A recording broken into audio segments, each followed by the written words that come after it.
Hello, everybody, and welcome back to another episode of We Bought a Mic, a podcast about the 2025 Oscars, celebrating the films of 2024. The 97 This is? Yeah. Academy Awards. Yeah. Welcome. My name's Ernest. I'm a fan of award shows and of the Oscars. My name is Hunter. Hello, I am also a fan of said previous things, and my name is Dalton. It's my first time here. Thanks for having me, guys. This is great. Welcome. For the first time. Thank you. Yeah. Thank you so much. Welcome to WBAM Familia. Salud. Salud.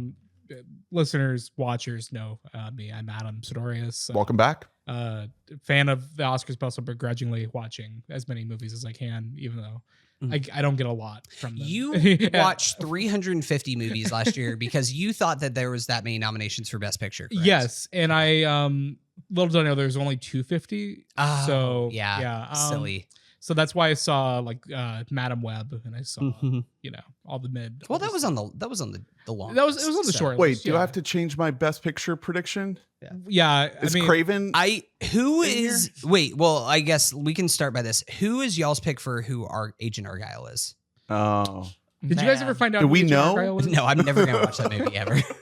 Is it like I don't know. I know it's something Spoilers far for stupider Argyle? than I could ever guess. It's just Bryce Dallas Howard. Yeah. Oh god. Yeah. She has like amnesia or something. It's The thing It's really is, dumb. it is Bryce Dallas Howard until it isn't. oh yeah, because Like that- Oh, I forgot about Yeah. it. This is really Yeah. stupid. And yeah. then in the mid-credit, by the way, I This know is what you guys get for all three watching. I've seen Argyle. this movie more than once. No, why? So that's where I draw the Why line. did you do that? And then there's a Kingsman mid-credit scene.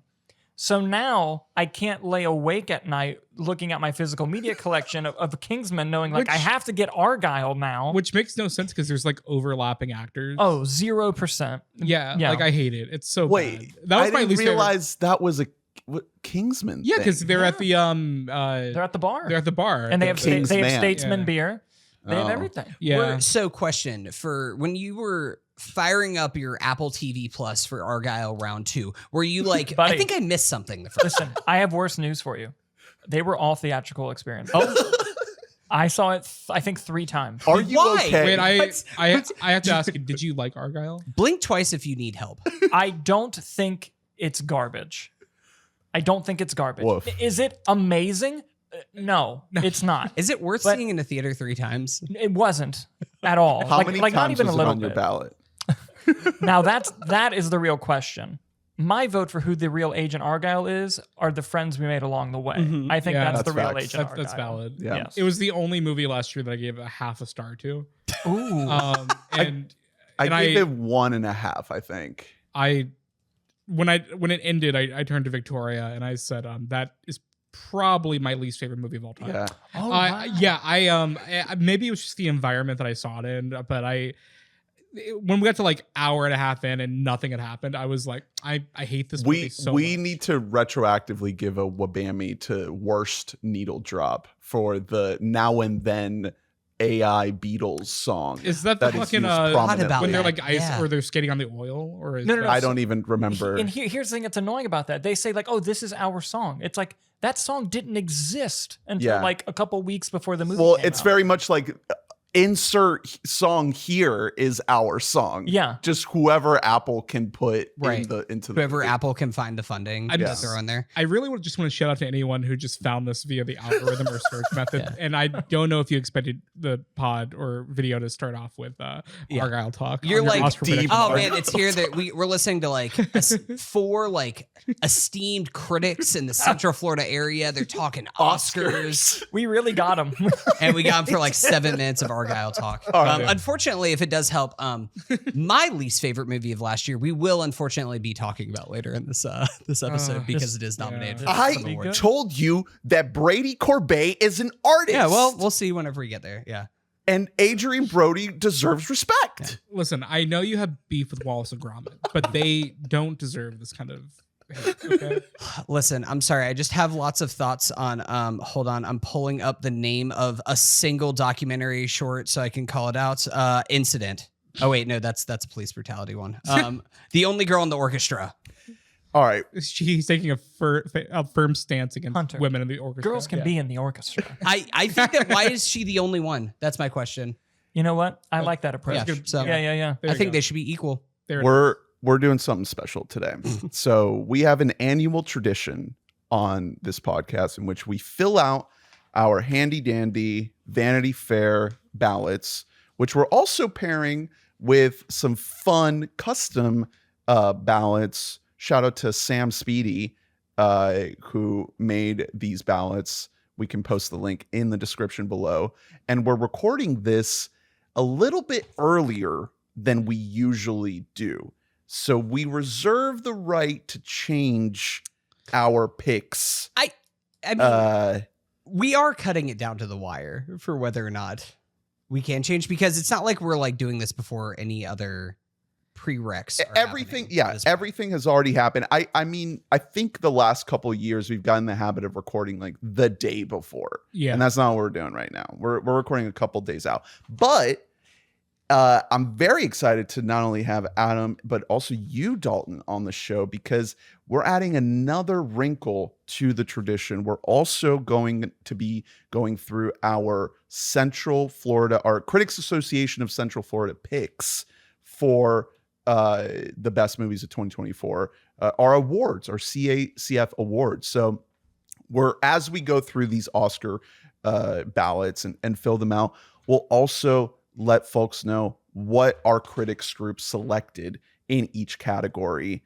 And then we also have some fun categories as well that the Oscars don't do. Some special categories. And maybe some categories that the Oscars should include. I got to ask, Adam, I know a little bit about your relationship with the Oscars, but Dalton, where are you kind of at with the Oscars? Like, how much do you value them as an institution? Do you put weight in like the history of the Oscars? Sure. So the Oscars are my favorite day of the entire year. Let's go. Let's go. Better than Christmas, better than anything that's ever existed. Hell yeah. Absolutely. I think it's one of the few. There are other award shows that do this. I think it's one of the final award shows that still, at the end of the day, are awarding excellence. Whether or not I agree with what they're saying is excellent.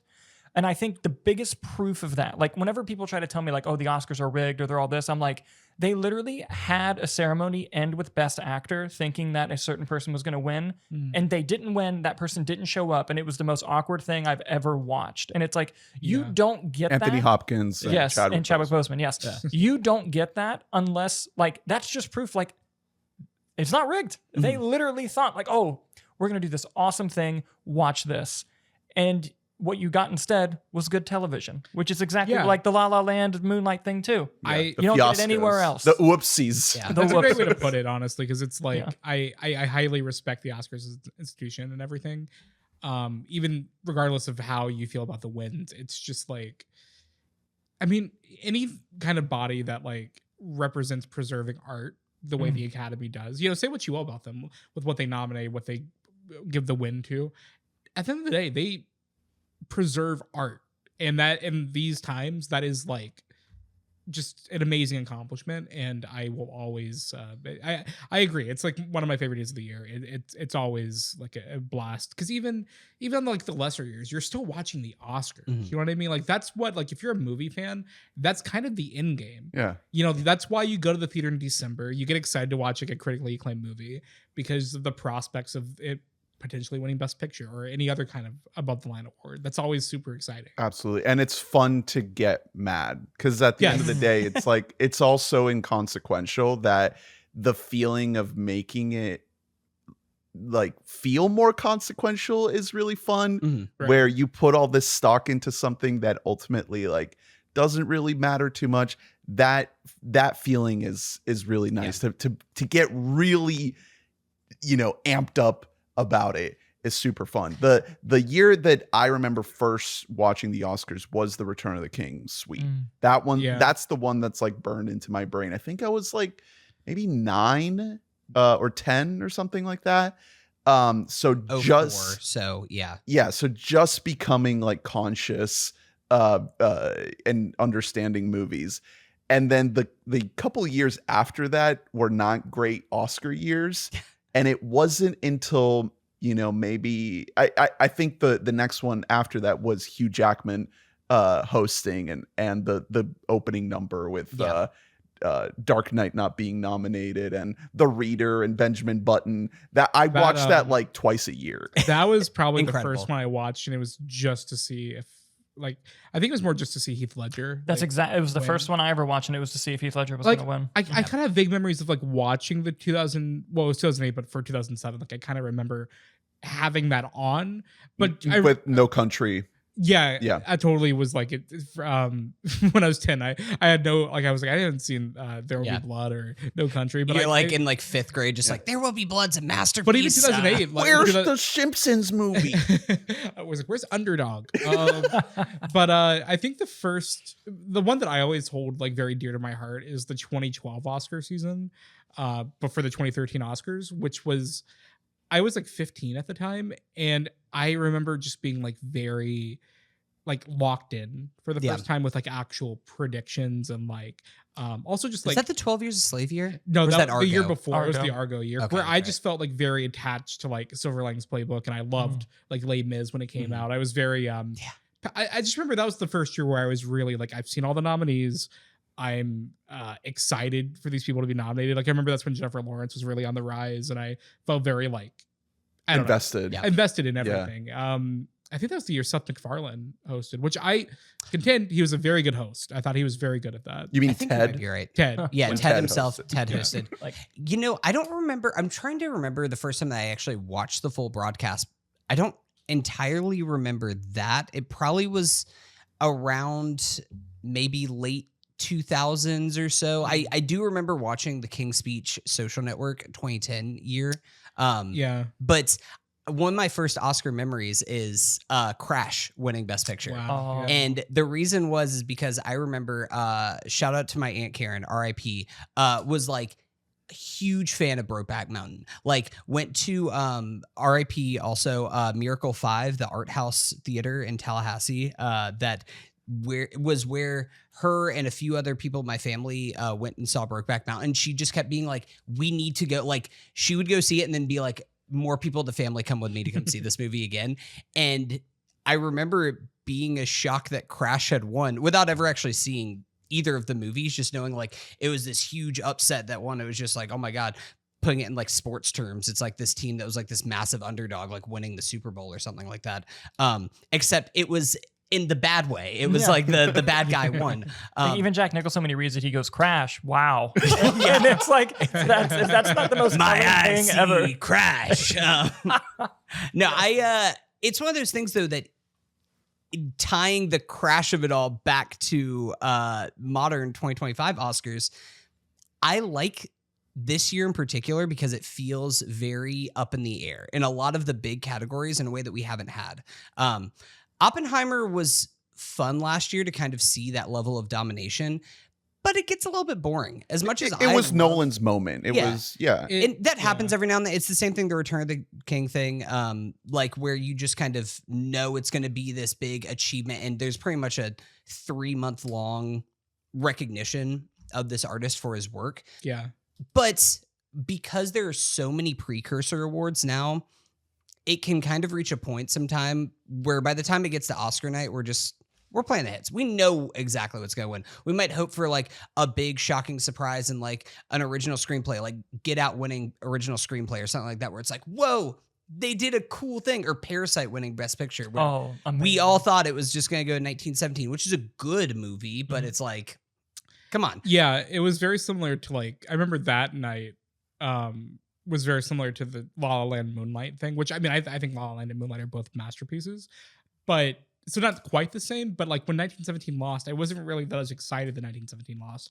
I really liked that movie, but the fact that Parasite won, it actually broke that boundary that we didn't think it could. It was history. Like Everything Everywhere All at Once. I thought that movie was, I mean, I predicted it, but even in the back of my head, I would still have like the thought of like, is this too weird? Yeah. And that's another thing that I've really liked about like the 2010s, 2020s Oscars has been not every year, but a lot of the time they break boundaries, like they precursors that so-called it like exist, like reasons why this movie can't win because of pre-established stats. Like all these movies in the past few years have kind of like like they broken like other boundaries that would make you think that this kind of movie couldn't win. Moonlight did that. Everything Everywhere, Shape of Water. So yeah, we're in a shift of sorts. I do, because I think, we're getting like new Academy members. We get 200, 500 each year. Yeah. So like, it's not the same awards body that's been voting. Like it's like Jordan Peele. You know what I mean? Like people like Greta Gerwig, like all these people like are now in the Academy firmly, like voting for movies that they see. Yeah, and another reason why the Oscars I think are just like so amazing and why I hold them in such high regard is because they do commit to changing, and not changing for better or worse, but just understanding like, all right, we're getting a little bit stale in what we're doing. We need to diversify. We need to do this. We need to listen to criticisms and adjust them. Like, I'm a big fan of 10 Best Picture nominees. I'm a big fan of just them constant. Like, there's a huge international part of the body now, so you get access to a lot more great films. And if you wanted to know what the Academy, like, if you really are thinking like, man, what would have the 2005 Oscars would have been? Just look at the BAFTAs. And like, that's just what you can always do. And they don't adjust in that same way that I think the Academy does. No, and I think to your point that isn't even just unique to right now in history. Like, I talked about it many, many times in this podcast, but like my project for 2020 was going back and watching every Best Picture winner in order. And that was like so enlightening to see these phases of like what the Academy is interested in certain times. Like, the movies that you're seeing in the 60s are very different than the movies that you see weighing in the 70s. Like, you can see when all these shifts are happening, when there's certain people that are becoming like, that are the up and comers that are trying to make something that's like almost anti-establishment, then become part of the establishment itself. And it's, you get kind of in this cyclical nature. And that's exactly what you're talking about that we're in right now, is that this is almost I would say probably Moonlight winning was huge for the indie scene, and ever since then there's really been, other than Oppenheimer, I think Oppenheimer is the only movie to make over $100 million domestic since it's been a long that time. Did Everything Everywhere actually crack 100 million? Nope, it did not. It did not. Was it? not. It's on the cusp. Worldwide, it did, but not domestic. Oh, really? Okay. Yeah. Interesting. Because that's God, yeah, that's kind of crazy. That's I good. think that The King's Speech was the last movie before. King's Speech was huge. Yeah. That King's Speech I made like remember. $300 million. Because do you remember when they this is so niche, so I wouldn't even be surprised if I'm the only one that remembers it. But they did it that year where there's controversy about the cursing in that movie, and then they did a slight edited cut in like February of 2011 where they subtracted like the 5 uses of fuck in it. Really? And then they re-released it in like that's so. And so, but then it actually And made it like an made, like, additional another like 20 million. 50, Yeah. So it worked. Like yeah. It's Green cool. Book did okay. It did 85 domestic, 320 worldwide. That's pretty good. That's above average. The Oscars are still overall in a little bit of a, like, you can feel the push and pull though. Like, you can feel the old and the new Academy where it's just like, all right, we're going to give it to Moonlight, and then we're going to give it to a genre movie in Shape of Water. And it's like, all right, we got to reel this thing back in. Let's do Green Book. And then the next year, Parasite. Like, there is kind of this tugging that's happening. It's only going to continue to move towards the niche, the genre, the international. And that's cool. Like, that's a better use of time. I don't care about any of the conversations about the Oscars and the ratings. I think it's stupid. The Oscars. Oh, for the telecast? Yeah. And that's always becomes a big like talking point of like, well, they have to include Wicked because otherwise they're going to lose out on 15 million viewers. Well, no, they aren't. 50 million people aren't choosing to watch or not watch because Ariana Grande and Cynthia Erivo. They are going to be on Hulu this year for the first time. It will be just more readily available to people who don't have cable. So we might get some kind of bump in the viewership, which I think is slightly meaningful in terms of just understanding how many people are in a similar sphere as us who build their Oscar Sunday night around watching it, that is good to know. But I am curious now to kind of transition to this particular season. We can start with you, Dalton. Like, how much have you been tracking it? We haven't really been talking too much on this podcast about all the different controversies, the ups and downs and everything. So this is a good time to kind of try to cover all the bases of what's gone down. What have you been tracking? What I've mostly been fascinated by this particular award season is that it's been very chaotic compared to like previous years. Sorry. Which is good. Yeah, which fun. is good. It's a lot more fun. But then you have like this crazy third act twist of where days back to back, DGA, PGA, Honora, bam. And you're like, oh, we have a front runner, it looks like. But then before that, you had Amelia Perez, which had, I believe it was 13 nominations. 13. Yeah. And then you're like, most. and you're like, very interesting. And then some controversy happens with the lead actress. And suddenly you felt like this momentum, like pull.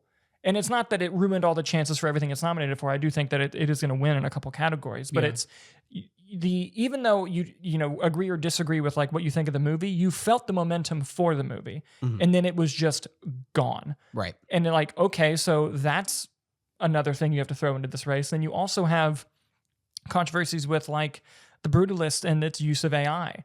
And now personally, these have all been very targeted attacks. yes, I feel yes. And personally, the AI one with Brutalist, I've very against the use of AI in filmmaking, but when you dive into what was happening, and which is why I think this controversy won't affect it all that much, is because none of it was generative, and it was all something that was done as a last resort when they tried to, like, specifically with like Adrian Brody, the vowel consonants of the Hungarian dialogue. They wanted to perfect because the editor was Hungarian. Yeah. And so they brought in extra actors to dub it. It didn't work. They didn't have, it's a $10 million movie. They didn't have the post budget to like go in and manually do it. So they were like, all right, we're just going to do this to get these vowel consonants right. Yeah. And like, look, I don't love it, but at the same time, some of the reaction that you see online, and granted, online is not the Academy, but some of the reaction, Film Twitter, some of the reaction you see is you think they like punted a baby off of a cliff, and you're like, that. I don't think that's It's really brutal timing, especially like No pun intended. I was not shocked that Adrian Brody did not win SAG because they just did a whole strike for the better part of a year, specifically against the use of AI for actors. So of course, a whole acting body is going to be like hard no across the board, absolutely no use of AI. Now, does the Academy as a whole feel that way? We'll see. I'm a little bit more. I'm more fascinated by. I think it's a great conversation to have, like the use of AI in film. Mm-hmm. I'm more interested in like what movies are using these tools that we don't know I about. think that's the interesting thing. other is that- nominees did. Yeah, And it's like they didn't get nearly as much as the pushback. I hate yeah. I hate to be the bearer of like bad news for people, but like it's been around for years. right. Yeah. Yeah. It's been around for I guarantee Just it's you, the name AI. Yeah, that's the boogeyman. It's just now that it's a topic of conversation, and that's not me being pro AI at all. I am. It's very- just the reality. especially It like is. you said, Dalton, generative AI very firmly against. I think it's And it's amazing that Avatar 3 is going to open with a title card that Yes. says no generative AI was used. Big yes. Jim, Yes. baby, let's Yes. go. Big Jim Fire energy. Nash. but I think that when you don't have the conversation, you're preventing Yeah. teaching people about the differences between generative Right. AI Yes. versus 100%. other types of AI. And like Exactly. that conversation needs to happen Right. to like really help with these type of things before. Because like you said, it's been around for a long Especially time. like animated movies and like heavily Mhm. CGI movies. Like it's just like Spider-Verse. it's Mhm. Spider-Verse. All Like over. it's just really about like it's I mean it's really the same as like Adrian's performance where it's like it's just little like tiny like patches. Like in God, I wish I could like find the exact reference that I'm going for. But I remember there was someone on like Twitter. It was like a filmmaker. He worked on like movies in the 90s. He's like, this is no different than like Than the post some with it, yeah. the post that we did in the 90s. He said we just have a different name for it now. He Yeah. said like stuff was made like with like Phantom Menace, Jurassic Park. Like we did stuff like this where it was It's tools. technically AI, Yeah. but we just didn't call it AI. Right. Yeah. He said this is no different than what we did, and I was kind of like, that's kind of how I feel about it. But again, like the day that we started making movies with Chat GPT, like put Daniel Craig in like Green Lantern or that's something. the end. That's where we draw the line. The Yeah. plague of YouTube thumbnails that Oh my every time God. you look any movie It's- up, it's just Dude, all like I'm getting AI generated. I'm I getting got so duped many. by somebody in my family. They're like, "Did you see Jordan Peele's going to make the next Marvel Yeah. movie?" And I was like, "No, he's not." Yeah. my Stop. mom Get off of Facebook. My mom sent me one the other day. It was the Polar Express 2. with Yeah. my mom. And I'm like, oh, mom. I'm like, I hate We to gotta break it stop to you. this. It's not happening. Going to what you were saying about like some movies being affected by the timing of it. Mhm. And this isn't an Oscar thing, but just adding to the conversation, Late Night with the Devil. Yeah. Mhm. Yeah. Yes. Right as soon as the AI thing hit its peak controversy, I forget what trade did it, but they did the article of how some of the background on the sets of Late Night with the Devil. It was a title card. A title card, like a transition, like coming back from commercial. And then suddenly people were just bombarding this $2 million movie. Yeah. And like boycott. And just like as someone who's like very advocate of like indie film, and it's like I hated seeing that because it's just like, man, like it's a tricky conversation. Yeah, and it's just like that's not. It sucks that they did it. Yeah, but don't throw the entire thing away. You wish that you didn't do it, especially because then you see the image and it's like, oh, that looks like some Mid-Journey shit. Like we didn't have to do that. Like you're setting yourself up for a trap. You know what's funny is trap, like not trap. No, what's funny is the whole AI conversation at the Brutalist. The Adrian Brody piece, which got picked up and got much more negativity thrown towards it, was not the piece that kind of irked me a little bit. It was the piece about how they used AI to model some of the like smaller models in the epilogue. Like they took inspiration from AI of just like brutalist architecture through that to make the models. That was something that almost, I don't even want to say that bothered me, but it like irked me as like, you're going to make a movie that the entire fucking point of the 3.5 hours I sat here with is about like the importance of creativity and originality and having like a through line. And then you can come up with a fucking model by yourself. Like you had to use AI for that, but that's neither here nor there. Fair enough. Either way, I think between this and the Amelia Perez, which is much more it's a dumpster fire, real catastrophe, a real dumpster fire. It that was wishes it had AI controversy. Yeah, wishes it had that. Self-afflicted entirely. Listeners don't know what we're talking about. Google Carla Sofia Gascon Islamophobia or tweets or George Floyd or Hitler or Hitler. Yeah, any of those things. Just Google the tweets. And it is. Will she be in attendance? Yes, she said she's coming. Wow. I'm so excited for the red carpet. Wild choice because literally the other she wasn't at SAG. The other actors, actresses, and director have distanced themselves from her. Yes. Which is, I cannot remember that happening for a movie that is this central to the awards conversation. Like after the fact they do this, but you're tanking everybody by doing that. Here's the question. What row do you sit her in?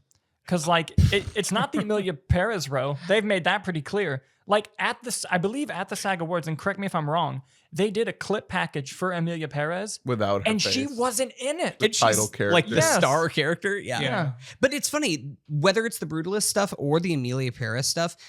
It's very reminiscent, and I think I mentioned this on the last pod that we did of 90s Weinstein tactics. This is smear campaign at its finest, which I plugged it before, but the book Oscar Wars by Michael Schulman. I was just about to say that. Yes, sir. That has an entire chapter that fully goes deep on the Saving Private Ryan, Shakespeare in Love. Oh. That whole everything that happened, the tactics from that, and then also it is fascinating. It was not just confined to just that one year. This was the Harvey Weinstein and the Miramax special that they would do. The interesting part, though, is that we don't have to have studios. Like, it's not like Neon is launching a smear campaign for the Brutalist. There's now so many people, because we live in the social media era, that are just championing. They just like see a movie and they're like, this is my movie. It's same way people pick up a sports team, that they're like, this is my team. I will champion this. I will fight for this thing. I can be Harvey Weinstein. It's free press for the other team. It is. And Nora's just kind of sitting around like, oh shit. It is super fascinating. That's good for us. That's what almost made me believe that, like, and we can get into it like in the discussion, but like that's what made me think like a Wicked or something could like go all the way almost, because I'm like, will that be enough? Will that have enough internet like people? Universal doesn't have to fucking do anything. Like the fan Twitter, like the Grande fans, they can push it all the way if they wanted to. If Taylor Swift directs a movie, it's game over, buddy. It's coming out this year, I think. Is it? I don't think it's gone into production. I thought that listen, she's like the Swifties are like a sleeper cell agents in the academy. Like, they're just like activate. Vote. So I think a lot of these narratives that we haven't hit yet, we can hit as we go through the categories. The only other thing I wanted to say is that I love the substance being such a big part of this season. That was really cool. I did not think that was going to happen when I saw that movie. I thought it was going to be too cool for the Academy. So just going back to the point about like the shift in the Academy, the substance, like probably winning like 2 Oscars this Sunday is amazing. A movie as crazy as I that. didn't love it as much as this movie, but as someone who was very upset when Hereditary didn't get very far at all, I didn't go at all really at the Academy. We're in a little bit of a different place. I'm really happy to see that they are finally, and granted, this movie is about like filmmaking. It's about like the entertainment industry and absolutely. beauty standards. So there's a lot of going for it, but it is nice to see like a blatantly very grotesque body horror movie get represented in any kind of way that is like really fucking cool. And for Best Picture itself, I mean, now we're at a place where Nora is the front runner, but for a while there, it kind of felt like a really wide open field. Yeah, I still think it's pretty wide open. I do not think that this is a runaway that a lot of people do. I think not a lot especially at all. The entrance of Conclave joining the group chat in the last like 10 days, I don't really SAG know what ensemble. to do with SAG. And then it also previously that won the BAFTA, right? Which not always the most indicative awards. It matters, but it's not nothing. It's not nothing. Is this it's award nothing. season not literally Conclave? Like it's like fucking John Lithgow as Amelia Perez. It feels only appropriate.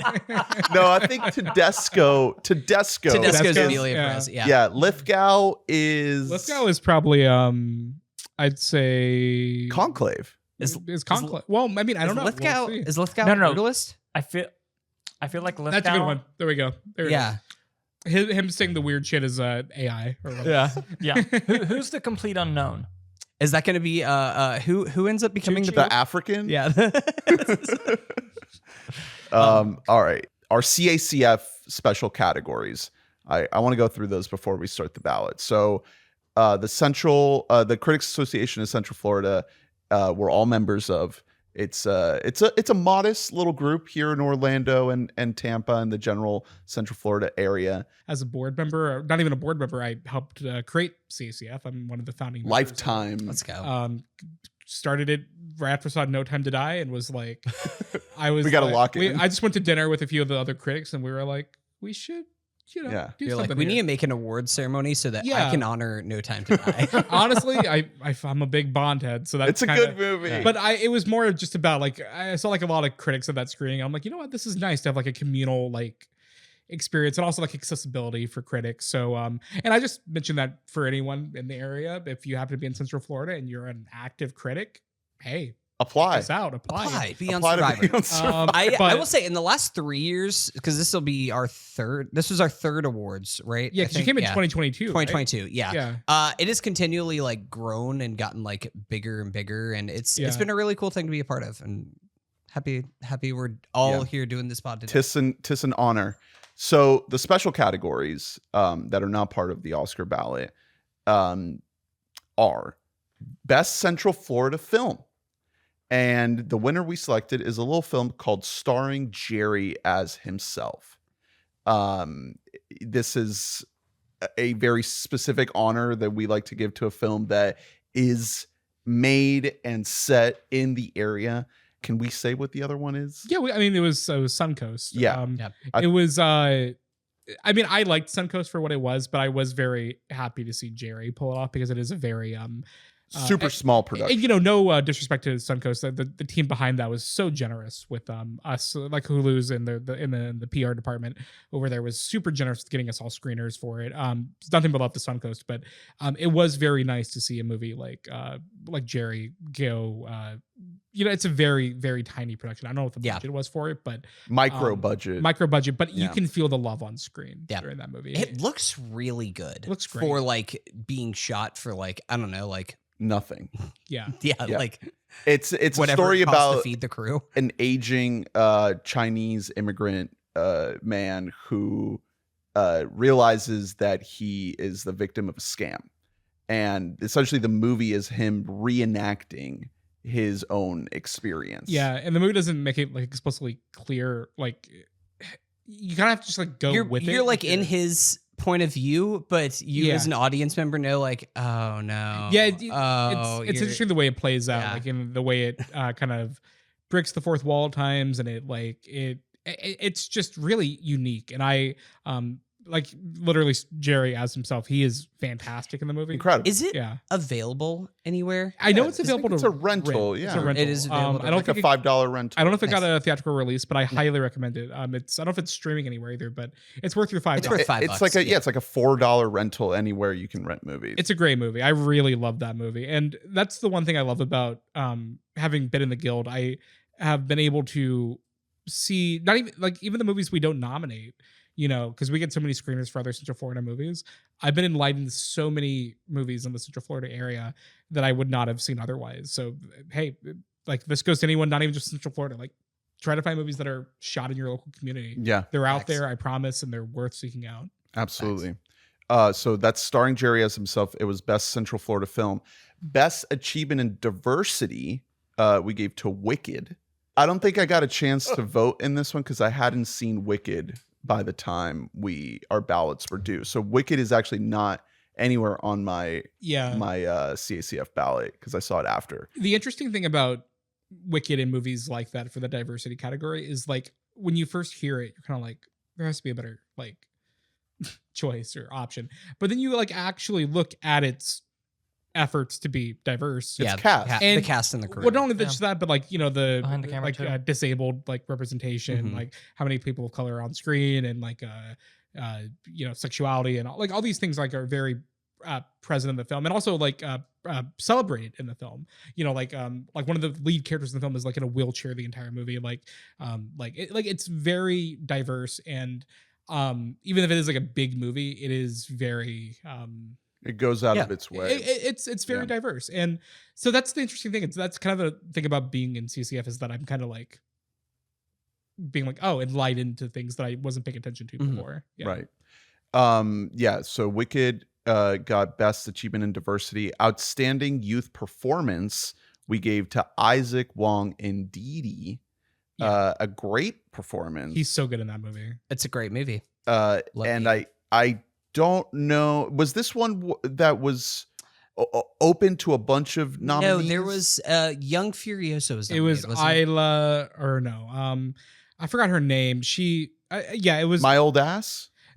or no? I don't think she was in it because she was like in her 20s when she shot that movie. I think. So Little Furiosa, Alila Brown. Yeah, she was the one there it that is. was the other vote, and she was very great in that Yeah. movie. But I think Isaac, I mean, he's really fantastic in Didi, but I think He got is the Oscar- movie. He's the movie. Yeah. Like, there's not a scene in that movie that he's not in. Isla, like, she does kind of like Disappears once Anya comes in, but Isaac Wong is so he's so fucking good in Didi. Didi's great. great movie. Didi's a great movie, man. I really I enjoyed really like that. The more that I have sat with Didi, the filmmaker, Sean, I think it's Wong. Sean Wong. Yeah. Yeah.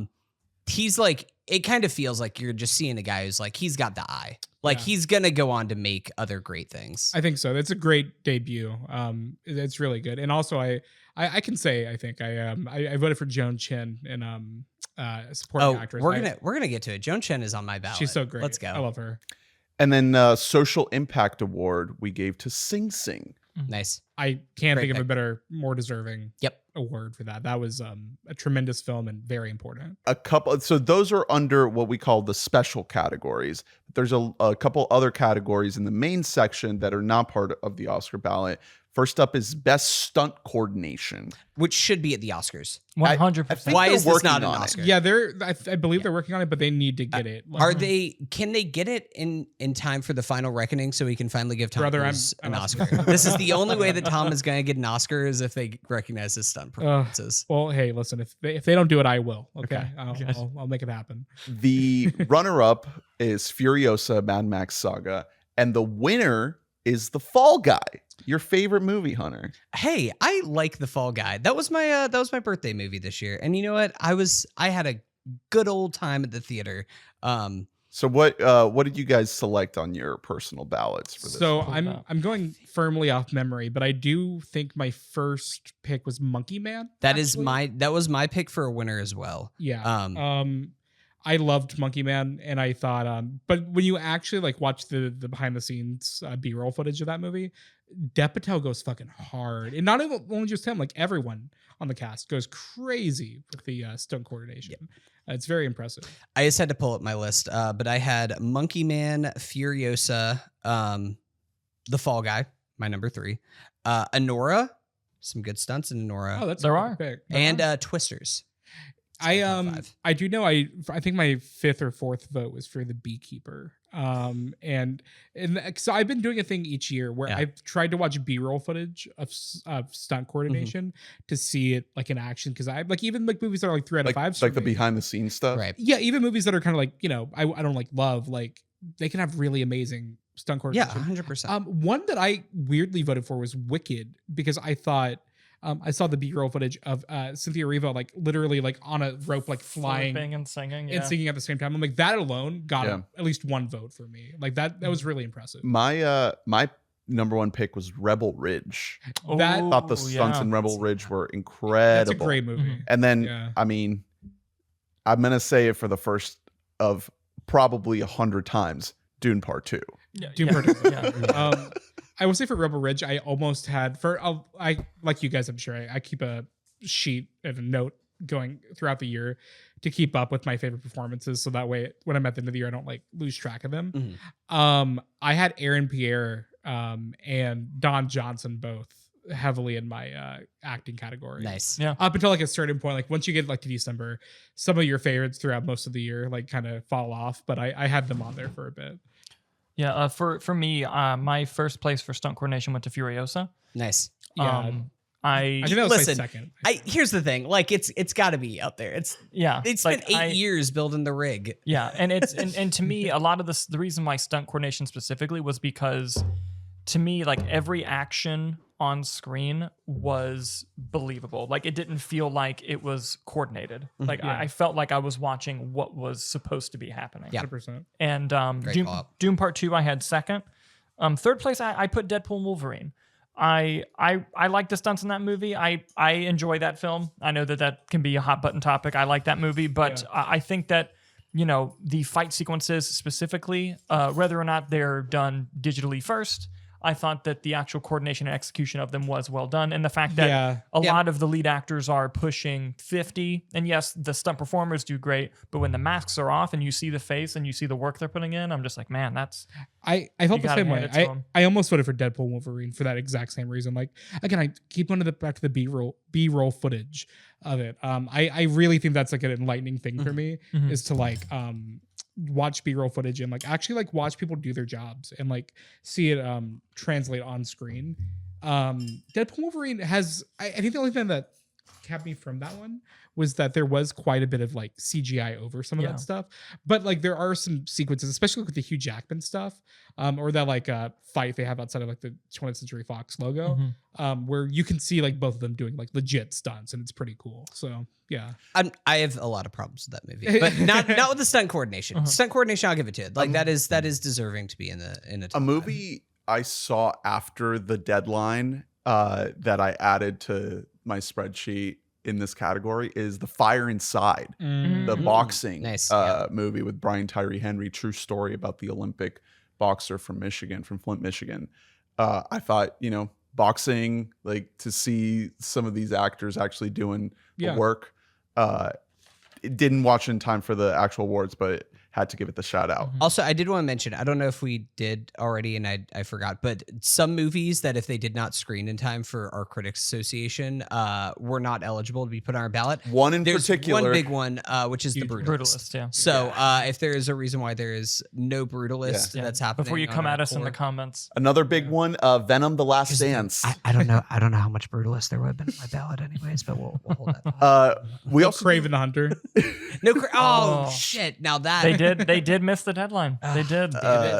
We also do Best Hybrid Performance, which is for animated voice work and also motion capture work, I believe, is the criteria. Motion capture and basically just that.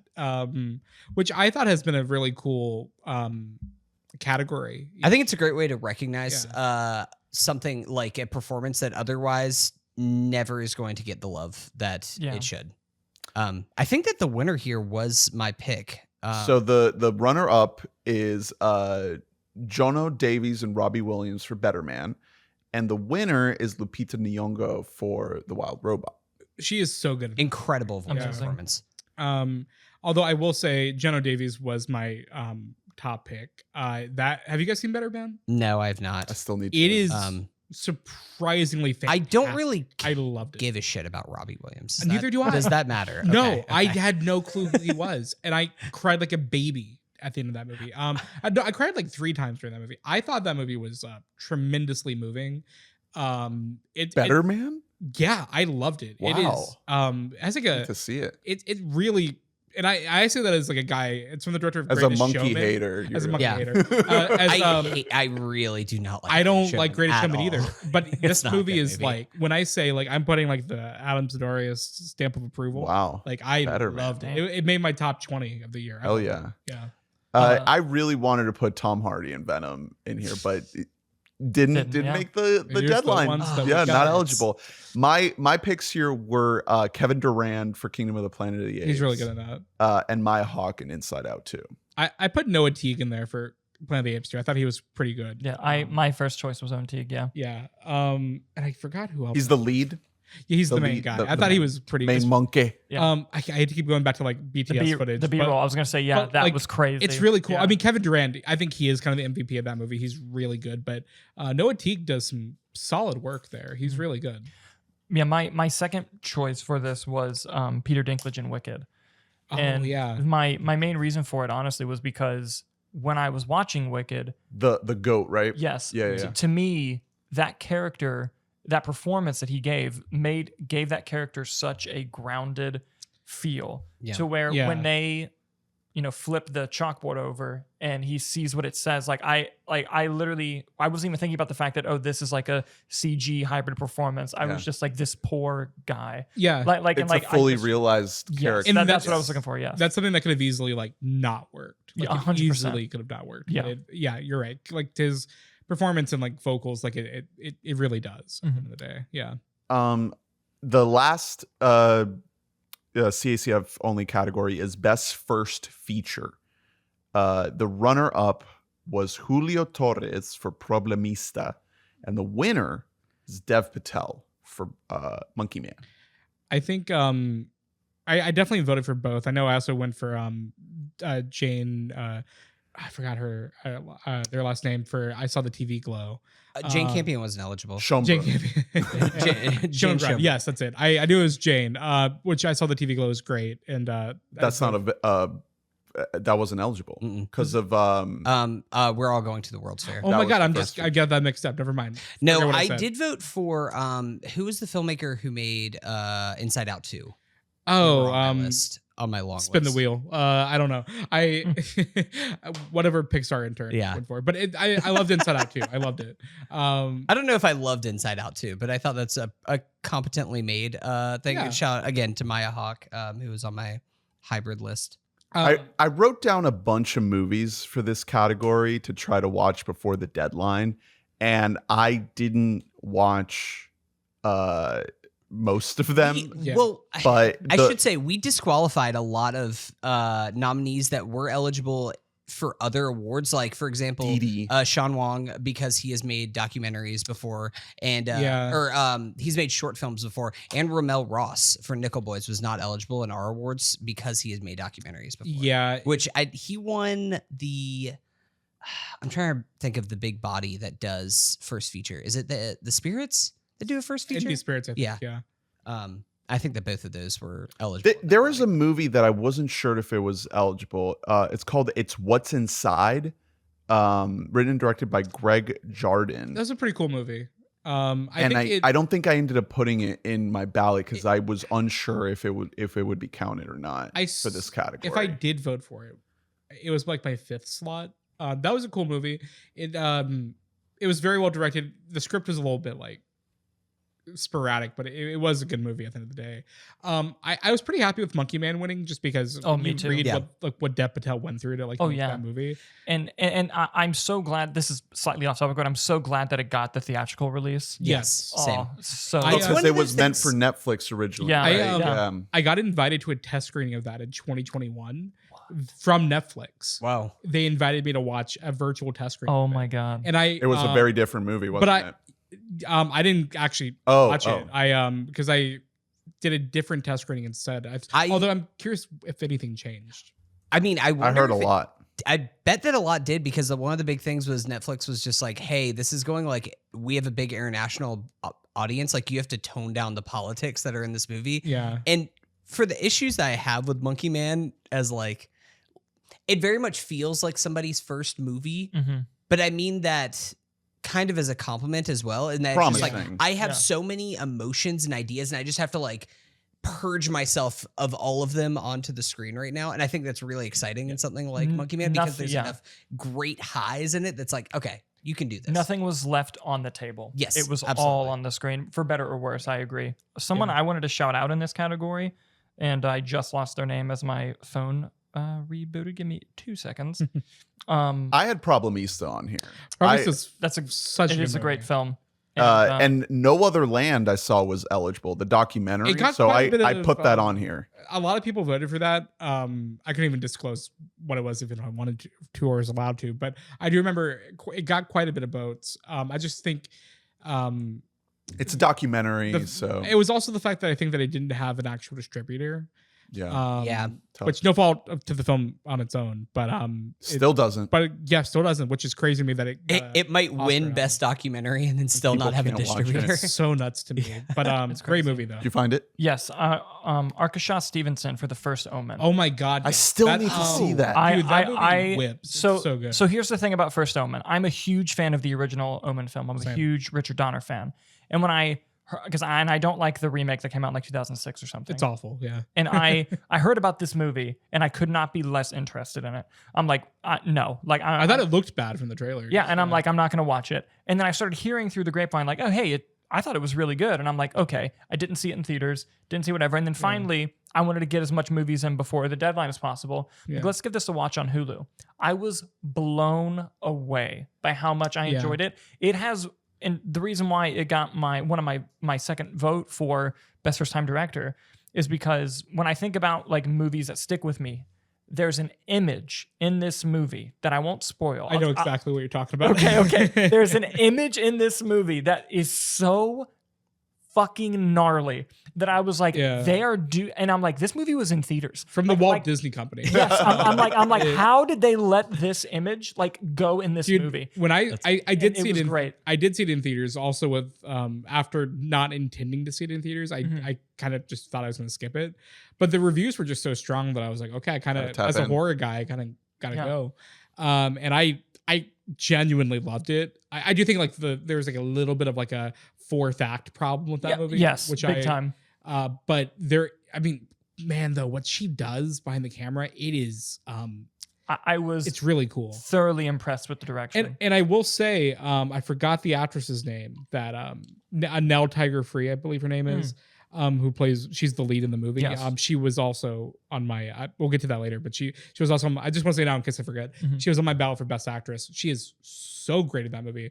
For any fans of Possession, she has a possession moment. that and moment was so good. She. Yes. This is the first need to see Omen pod. this. It's a great movie. Yeah. I need to. I'm gonna lock in. I think that the 2006 Omen movie is the only one that I've ever seen. I've never Oh, actually man. seen the original. The Omen I love is, horror, and I've just yeah. never seen it.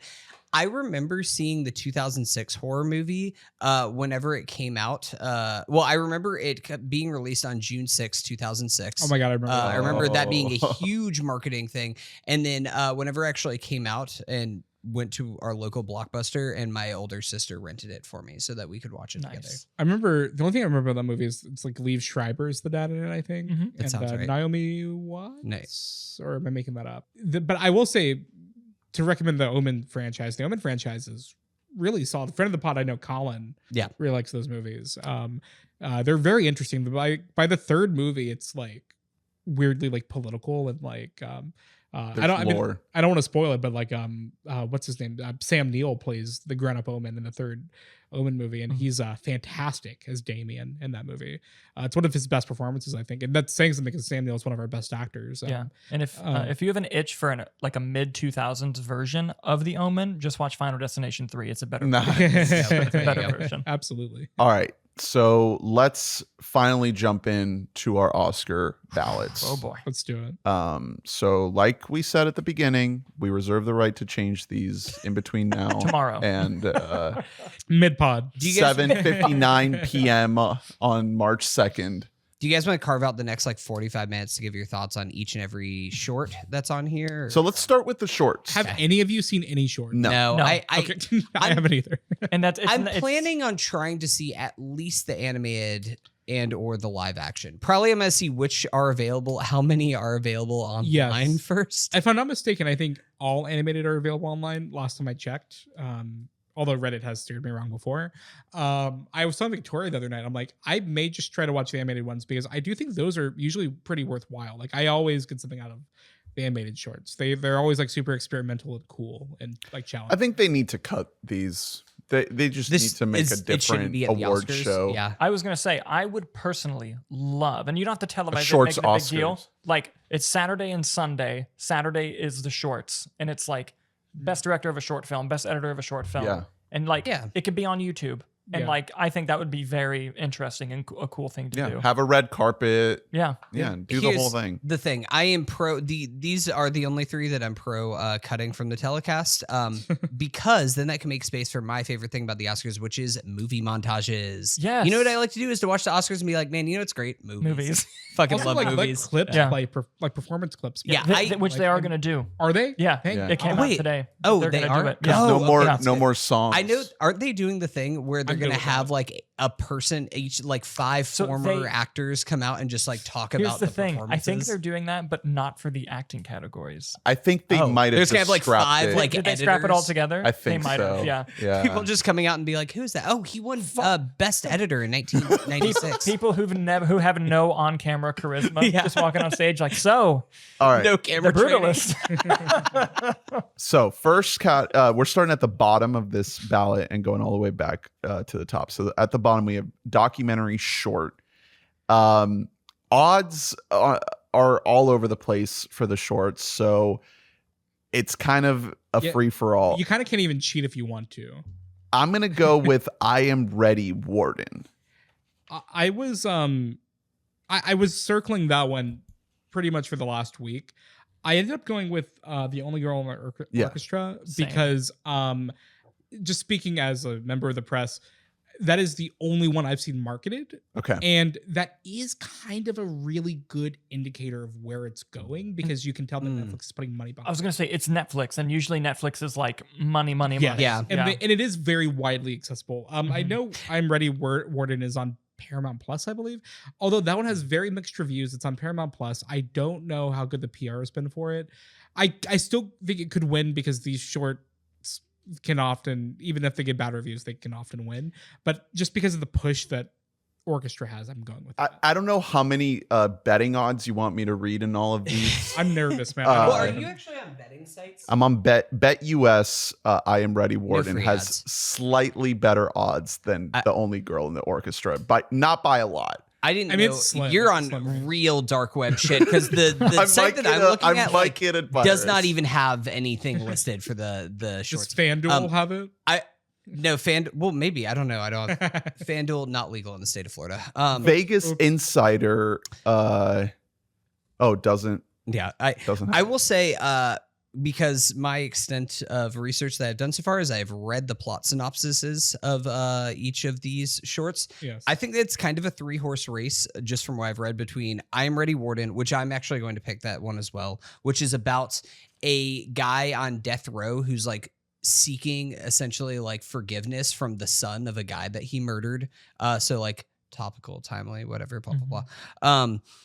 Incident, which is actually sounds kind of cool, if not very harrowing. It is about it's capturing police killing a man in Chicago, but it's all of the footage is taken from like body cams and through like street Oh, cameras wow. footage and stuff like That that. sounds crazy. And Yeah. then the Only Girl in the Orchestra. You guys might be right though about Only Girl in the Orchestra, because this is the first year that I can remember that Netflix doesn't have another documentary in the main documentary. Absolutely. So, Yeah. and they're big on their docs. So They're really see pushing them this wanting to one. push Like, this one. And they've really won this category a few times, I think. yeah, so. they've really had a monopoly in it, which, you know, for better or worse. But Yeah. All right, live action short is next.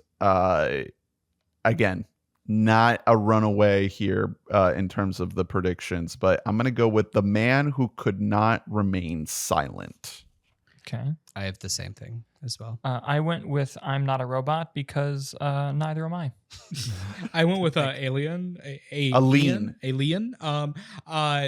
Just because it seems topical. Because I always try to go for a topical one, and I was like, if I'm going to stray away from that with the documentary short, I might as well do it with this one. I know also The Man Who Cannot Remain Silent, I think it's also about like immigration or borders. Yeah, it's something. about a guy who's like on a train. I think it's Bosnia Herzegovina, like Okay. something like that. And then they like pull off and execute some Muslims that Oh. are on the train or something like that. And like Okay. one man steps up and tries to stop it or intervene or so something like these- that. And I was like, I really "Ah, think that sounds that could happen. which I happens a mean, lot with these shorts, is whether or not that is the most well-made movie or not, they try to say These something are the about top Singapore. two on Gold Derby.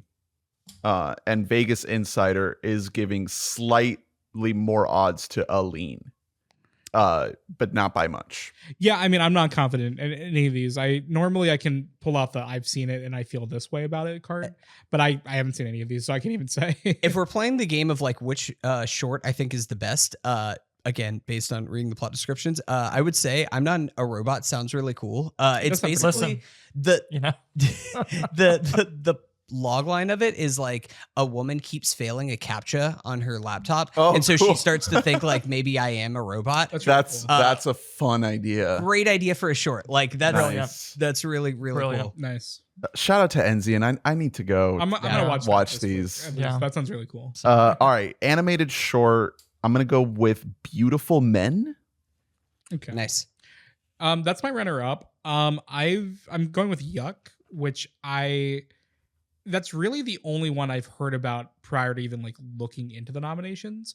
I have a lot of friends that have seen that one. I have heard a lot about it. I've heard that I've seen like screenshots and clips of it, and the animation style looks really unique and cool, and it also has the most buzz. It's kind of the same merit that I have for Girl in the Orchestra, where I just feel like there's a big push behind it.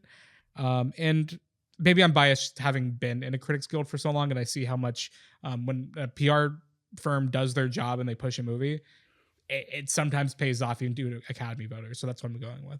For some reason, Wander to Wonder has the odds. That's my pick. on That's BetUS. and honestly, that was one that I was giving the lean just because it sounded cool. It's Yeah. like about like it's a cool title. it was the title is cool, and I think that, and I could be wrong. Sorry, I read these plot descriptions earlier today, hours ago. But there's like the shooting of a show, and there's like these little claymation like characters or motion capture characters that come to life like after the show ends and their creator doesn't come back. And it's just like the characters from the show, these little guys, just taking on a life of their own. And I was like, Pretty that cool. sounds neat. Yeah. And sounds like very out there, interesting artistic style, which is often recognized in this category. I will say if I watch these, I reserve the right to fully change this by Sunday because I Yeah. feel like if I watch one that's really cool, I'm like, oh, that's good. Yeah. 'Cause But I it's think- on the podcast. but it's on the podcast. Yeah, the boys are gonna like crucify me if I change it. Yeah. Yeah, no. I went with Beautiful Men too, just because I actually know two people who've watched them all, and both of them, I'm just going off their word. They said Yeah. that they really liked Beautiful Men, Okay. so Okay. I There you just went go. with that. That's one. It's about like some brothers that go get a hair transplant, I think. I'm gonna be fully serious with you. Oh. I have no idea what Okay. it's about. I literally just went off of two people said, "Oh, that one was good," and I went noted. Got it. Animated, Jot that down. Yeah. animated hair movies, just cleaning up this category. Okay. The next category on the ballot is one that we covered in our CACF awards, and it's visual effects. So before we do the Oscar prediction, let's do the CACF awards.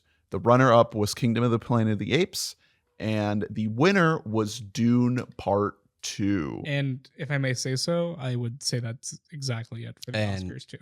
Yep. Me too. Yeah, I think yeah. we're all I I think we're we're all all in lockstep on agreement that. for visual effects. I would say Dune Part 2 has like a 99.9% chance of winning, with a 0.1% if somehow Disney can pull off a Planet of the Apes win, but I don't think Listen, so. it's tradition. The Planet of the Apes movie has to lose. Yeah, 100%. Like you Yeah. have to honor Dude, tradition. never after, gotten No. I can't Oh, remember what man. won in 2018 against War. War, but I remember thinking when I was sitting in the Dolby Theater for War, probably Guardians of the Galaxy or so- Volume 2. well, don't Marvel movies like never win? Like that's one of like the big things. Was it Infinity War that year, or was it? It was. I think it was either Blade was 2018, Runner or so- it was either Blade Runner or The Last Jedi. It was Blade Runner. Blade Yeah. Runner. It Yeah. was. Yeah, Blade Which Runner. I mean, That's Yeah, fair. yeah. good, Yeah. but I mean, like, that's but it's that's the what's tough. Villeneuve. But like that being said, though, with Andy Serkis and that, like I remember when I was like watching like the very first scene Andy Serkis is in that movie, I was like, if this one does not win VFX, they never will.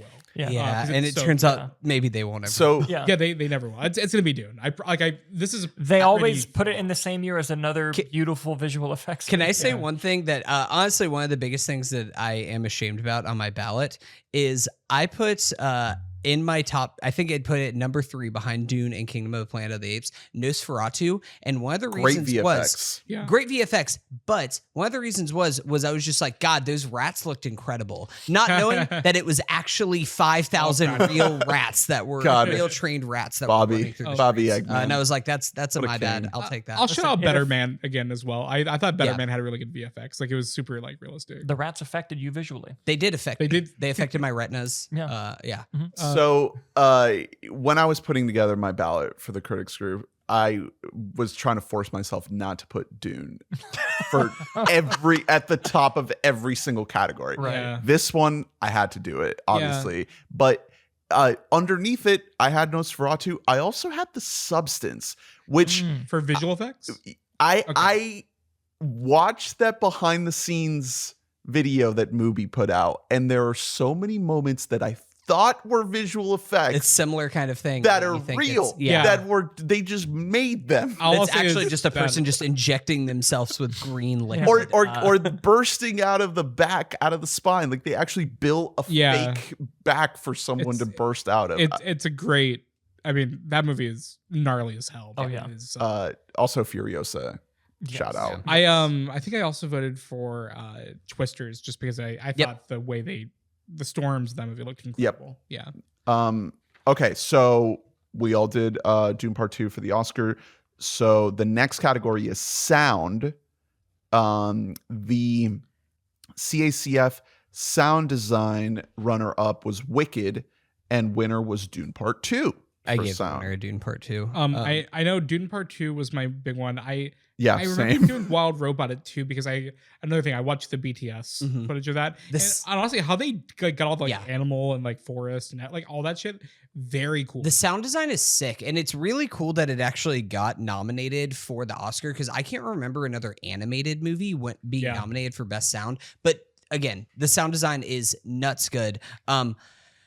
This will be the first time of several that I'm going to mention it, my own personal ballot, but my number 2 is Challengers. Again, just speaking Oh, of God. sound 0 and Oscar score. nominations. Crazy. Absolutely You know what? criminal. Yeah. In my Oscars, it's recognized. Yeah. I remember I put Nickel Boys on there for a very similar reason as to why I put Zone of Interest when I voted, because there's a lot The that immersion. you hear and you don't see, Right. Which I feel like adds to the film. Which is so important in a movie like Nickel Boys Yeah. that Agreed. is trying to set you in the POV. Yeah. Yeah. And Great call. for my personal ballot, I actually voted for Civil War. Ooh, yes. Okay, I did not like that movie, but I agree with you. Yeah. I think that was my I fifth thought that spot, the I think. sound, like specifically the sound in that movie, I was like very immersed. It was it knew exactly when to go big and knew exactly when to stay quiet. Like it Yeah. it took you through the whole story. I like that. I couldn't even tell you if it was just because I saw it like an IMAX or if it was like because the sound design was actually good. But I remember that first scene like where they're at that like camp and then the jets go flying over them. I almost shit my pants. I was like, oh my God. It's a very, very well done sound design. I also had Nosferatu on here. Yeah. Thought the sound was great. And then to lead into the Oscar ballot, I also had a Complete Unknown, which is an incredibly sounding movie in the theater.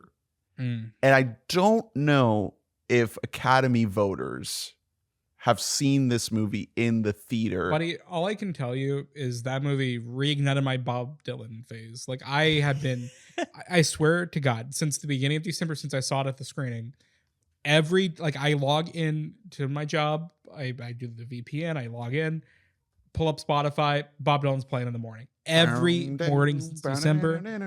That's all I can say about that. Well, I think the odds here are in Dune's favor. I think, but I'm getting trauma though. I want to zag like some of It's these getting categories. Like, yeah.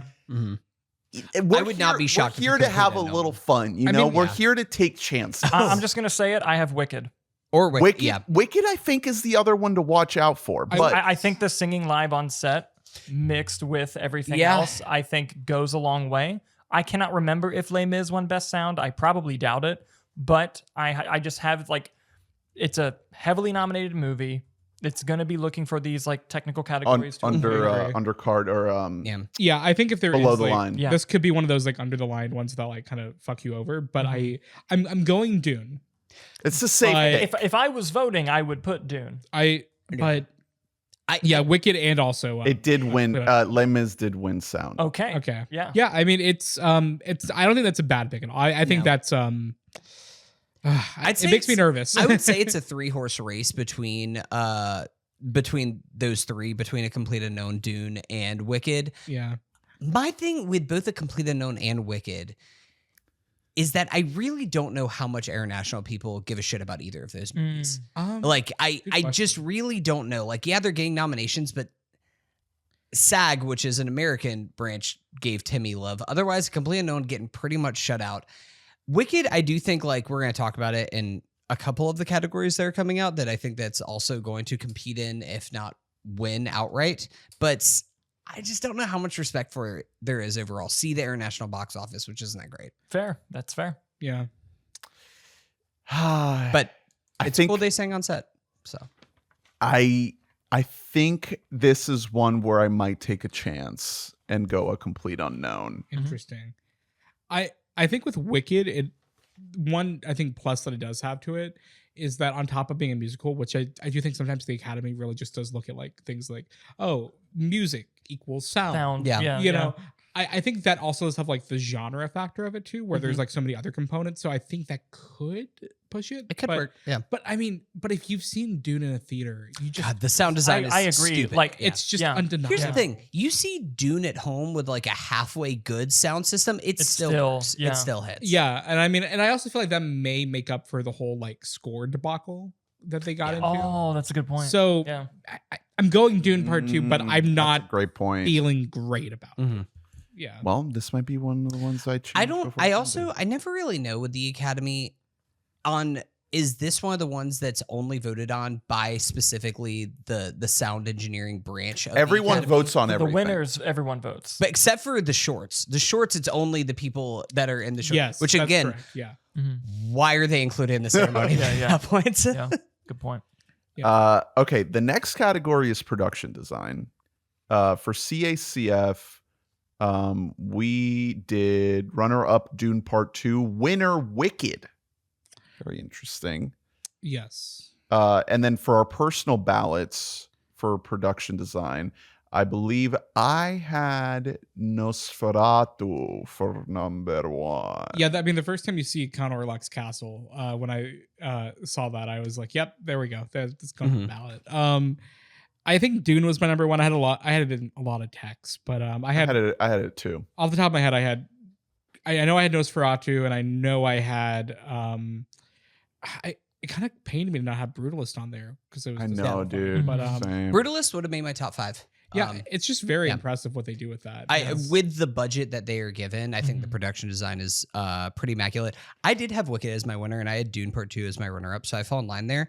I would say Substance was my number 3. Substance was my number 1. In Wicked? hindsight, Nice. in hindsight, I was like, I should have put that at number 1. Yeah. That's Yeah, the I coolest had it part. on mine. Substance was, I think it like barely missed my cut, but like I remember like when I was watching the theater, like just the way like it designs her apartment and like it feels so massive.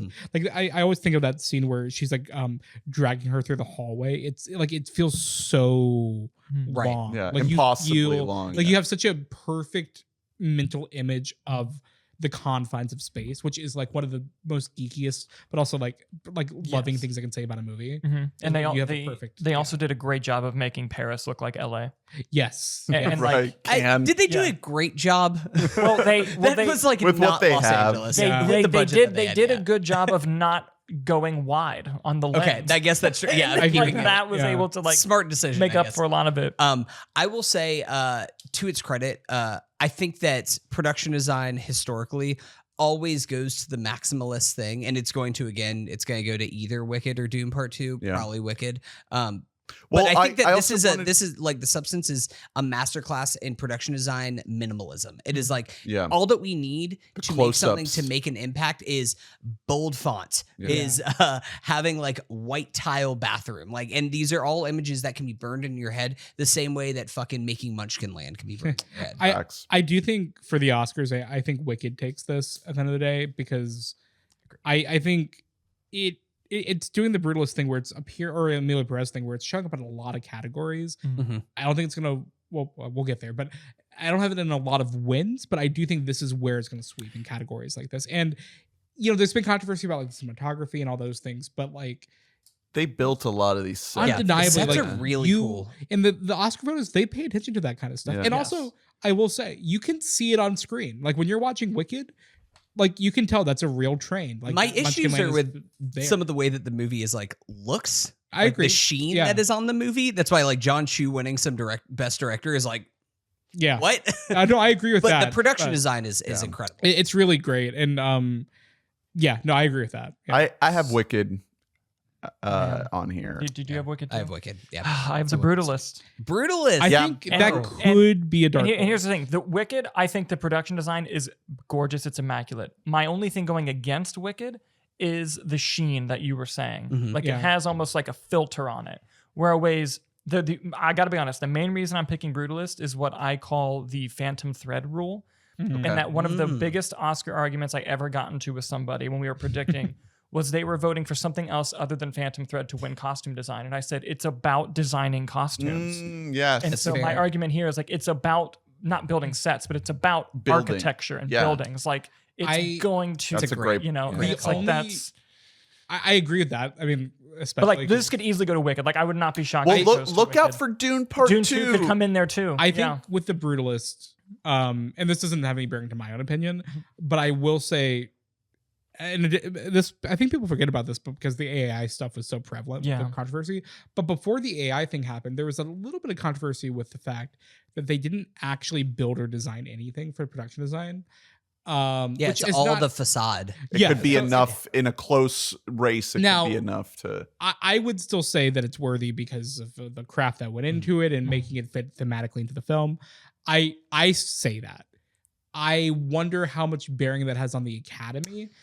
And I just think Yeah. Wicked is such a beloved, widely accessible movie that I do think at the end of the day, there are Academy voters that are just going to go for Wicked. And that's fair. I Yeah. think that if you are building, like if you are making the Brutalist ballot, like we're making the thing of like Brutalist is going to come out as the big winner of the night. Yeah. We might find out in the first hour if it's just like Brutalist wins production design. It Yeah. might be like, all right, everybody, Yep, everyone hold buckle on, down. Brady Corbet, Yeah, Brutalist incoming. Like that's all Yeah. happening. Yikes. Yeah, that's a great point. Yeah. It's Uh, a lot of these smaller awards. It's kind of things that I almost think about. Like editing is always a big one where it's like, The decider. Yeah. where wasn't really expecting that. What does this mean Yeah. now for the next thing that's going to Yeah. happen here? I would love for Furiosa to be in here. Mhm. I had it Furiosa's- on my That's ballot. Yeah. brutal Yeah. that it's not. Yeah. I also wanted to give a shout out to it was my number 5 was I saw the TV Glow production design. Yeah. I think that is again talking about like minimalism production design.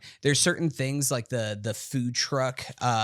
When even though I don't love the monologue itself, the whooshing that you're getting in that one scene in the third act of the production movie. design. There's a lot of really cool production design choices that are in this in that movie that are very effective. Hey Dalton, Yeah. if you want to double down here, plus 600 on the Brutalist. Really? Hey, Want whoa, to make a little money? Really? You want Dang. to become a degenerate? man, Wicked's a heavy. I was not Yeah, expecting that much of a heavy favorite. Bet US is minus 400 for Wicked. Wow.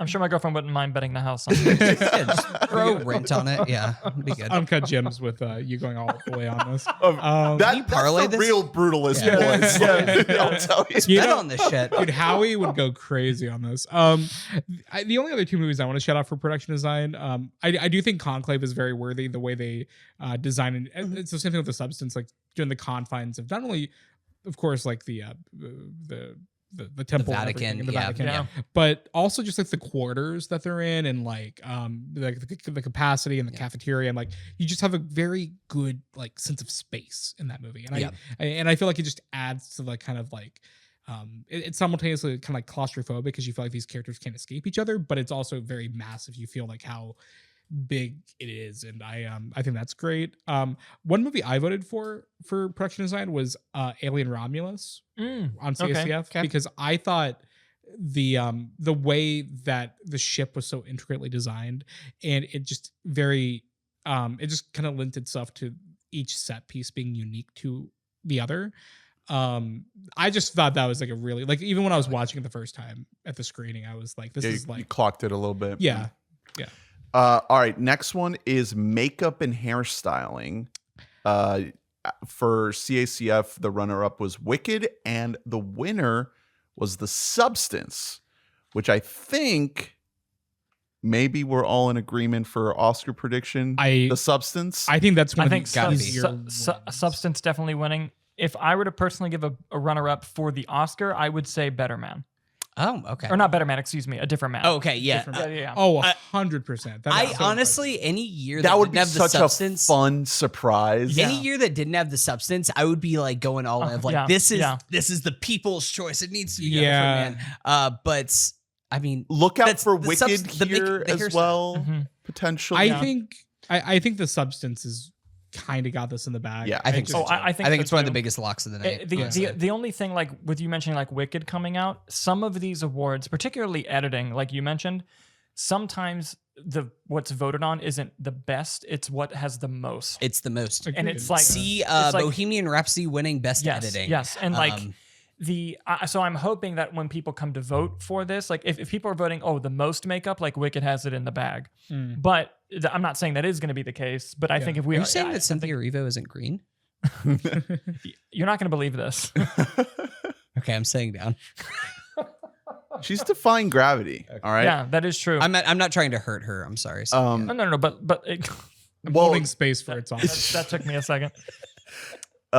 Popular. Remember, was it last year or the year before, Brendan Fraser and The Whale? Yes. The best actor makeup. That's kind of what we're looking at here with the substance. Woof, Yes. man. Yeah. Remember that? Remember that? Yeah. Brendan Fraser and The Whale, yeah. A different man would be fun. I think if anything's going to dethrone the substance here, it's probably Wicked. Yeah. I would love a Nosferatu win here. The makeup in that movie is just, it's so good. Yeah. Yeah, that's great. On my CACF ballot, I had the substance number one. Love Lies Bleeding was on here for me. Okay. Just like the murky, like oily layers, the texture on that movie. The bike riders, I just had fun with all the weird costumes. Yeah. And I guess that's a different category, but just the look of these characters, their faces. I had Furiosa. And Furiosa I had on Yeah. here too. Yeah. There's a big one that I know you guys are all haters, so you might just not recognize it, but what's your name? Long legs. Angel? Listen, that would have been a cool makeup. It made my top 5. Yeah, I was it would have been a cool makeup Of the nomination. year or the ballot? of the ballot. Oh, okay. Yeah. No, of the ballot for this one. Okay, I see. Not for the- I know you're a hater. I know you. I'm You guys are out sorry. here. I like that movie a lot. I always say this anytime I get bullied into talking about long legs, but which happens like on a weekly it basis. does you'd be surprised. It does. I was literally at Topgolf last night. My friend was like, "Fuck, man, what's up?" Was there a long legs themed Top Golf? There was. You get to like hit it at his fucking like face. I don't know. His lips are like the. It's most makeup, but just for him and for nobody else. You know what? I do love that. I will give it to you. I would not have been upset at a makeup nom for this movie. My issue with not even the issue. I think my thing with long legs is that it may have gotten like a generous 3 or 3.5 out of me if I saw it opening weekend, but I saw it a month after all the hype. And I saw like the last week when it was at the Enzian Theater. Shout out to the Enzian Theater in Maitland. And I just was like, okay, I'm like, let's see what all the hype is about. And by the time like Nick Cage gets revealed in the movie, I was just like, I cannot take this seriously. And then I thought the ending was like so doo-doo. I was like, nah, not about it. His legs weren't even long. They were kind of short. They're kind of short, actually. I got a refund after that. Yeah. Wow, it was like that. I was like, I was promised long legs. I got short ones. And you like mailed priority postage to Neon, and we're like, I deserve a refund, sir or madam. Okay. Yeah. Next category, editing. This is a big one. Mm-hmm. This is one that I might change my mind on. So as a little a pre table setting was the word I was looking for this. Normally we have the Eddies, which is the editing award show. They haven't happened yet? This. No, because the fires, they aren't taking place until March 12th. Oh, it's after the It's Oscars. after the Oscars. So we aren't going to know Interesting. what editors themselves really prioritize in this. I think it's probably a 2-horse race. Well, so first the CACF, we did runner-up Dune Part 2, winner challengers. Amazing win. I was so happy about that because that Great. is a It's a masterfully edited movie. the editing kind of makes that movie in addition to its fantastic performances and score and everything in between. But the editing in that movie is lightning in a bottle. It is incredible. It's criminal that it wasn't even That should have nominated. gotten a score, screenplay, and editing not at minimum. So I almost had challengers number 1 for my ballot, but I had it number 2 behind what I think might win at the Oscars, Anora. Funny that this is the first time we mentioned Anora on the ballot, but it's going to be interesting to see how many Oscars Anora picks up on Sunday night. I think this might be one of them. I think it might be. But this is another one of the ones that in the Conclave buzz that's happening right now. It's I've rising. seen a lot of people picking Conclave to win this. I think Conclave and The Brutalist, I think, is there too. I think it's similar to Best Picture here. I think with The Brutalist, it's going to be a lot of editing. Buddy, it's 3 hours. Yeah. I think Conclave. That movie could have used some more editing. Yeah, exactly. I think Conclave has this because going to what I said about it's a very well edited movie. What did I just say? What was the last category? Makeup or wait, which one was it? Makeup was that the last one? Makeup. Okay, well, like the substance of the makeup, I think that's very Right. like quintessential to that. Conclave, I feel like it is such a like dialogue based, like you have to go from like conversation to conversation to reveal. Like the way that movie is paced is so like solely in the editing that I feel like it's kind of undeniable. Like I love Conclave, although I don't have it like at number 1 in a lot of my personal like ballots. That is one other than again. I think for CACF, I had like 1 was Challengers, and I think 2 was actually Conclave for me. I think Conclave, like that is one of the best tools in its belt as a film. That movie should not be riveting. It is. 100%. And it's like because of the editing. Mostly because of the editing and the directing, which is not nominated. I threw the which score is in there crazy. too. The score in that is like fucking fantastic. Yes. Like, the moment it like starts, it's like pulse pounding like score. I do think Anora has a real shot. I think it comes down to how many awards are they going to give Sean Baker. He's nominated for 4. He has a chance to set the record. Yeah. Because no person has ever won 4 Did he awards personally edit it? in the same Yeah. He edits all of his own movies. Okay, you know what? I remember hearing that actually. Yeah. That's pretty cool. So He's so cool. So I mean, not to spoil the end of the pod, but do you guys feel like this is a split here? Like, does the winner of this category win Best Picture too? Like, I don't know. historically, in my opinion, no. okay.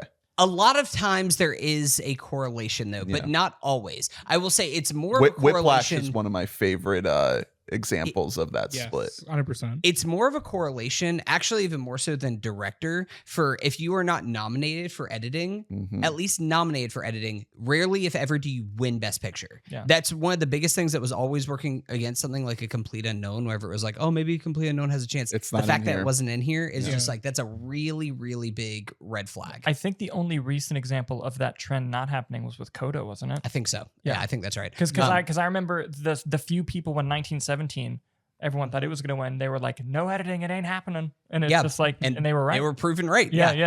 I do think that's I don't even know if we've really spent more than like 2 minutes talking about Conclave. Conclave is a really cool movie. And like it won a WBAM for the best movie furthest from our top 10. And I almost don't even mean that as a slight against Conclave, because it was a good movie year of a lot of like movies that like I really was drawn to more than Conclave. But to your point, I did not think I was going to love Conclave, especially because I am not a big Edward Berger fan. I did not like the remake of All Quiet on the Western Front. I did not think it was very effective.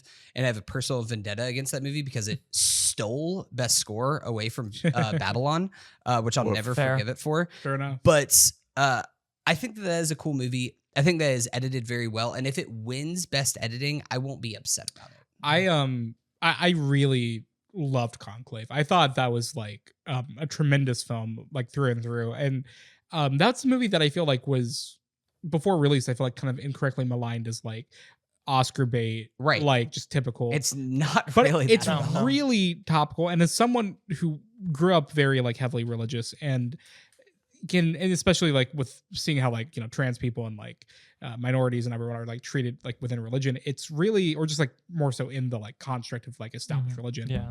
It's like what it says about religion and its place in society and whether or not it should evolve and whether or not it has a place to evolve. And if, you know, if it should say traditional or, you know, all these things, like it's very big questions. Like, and I feel like the movie does a genuinely incredible job of both exploring those questions in a nuanced way, but also delivering a very entertaining and kind of hilarious movie at times.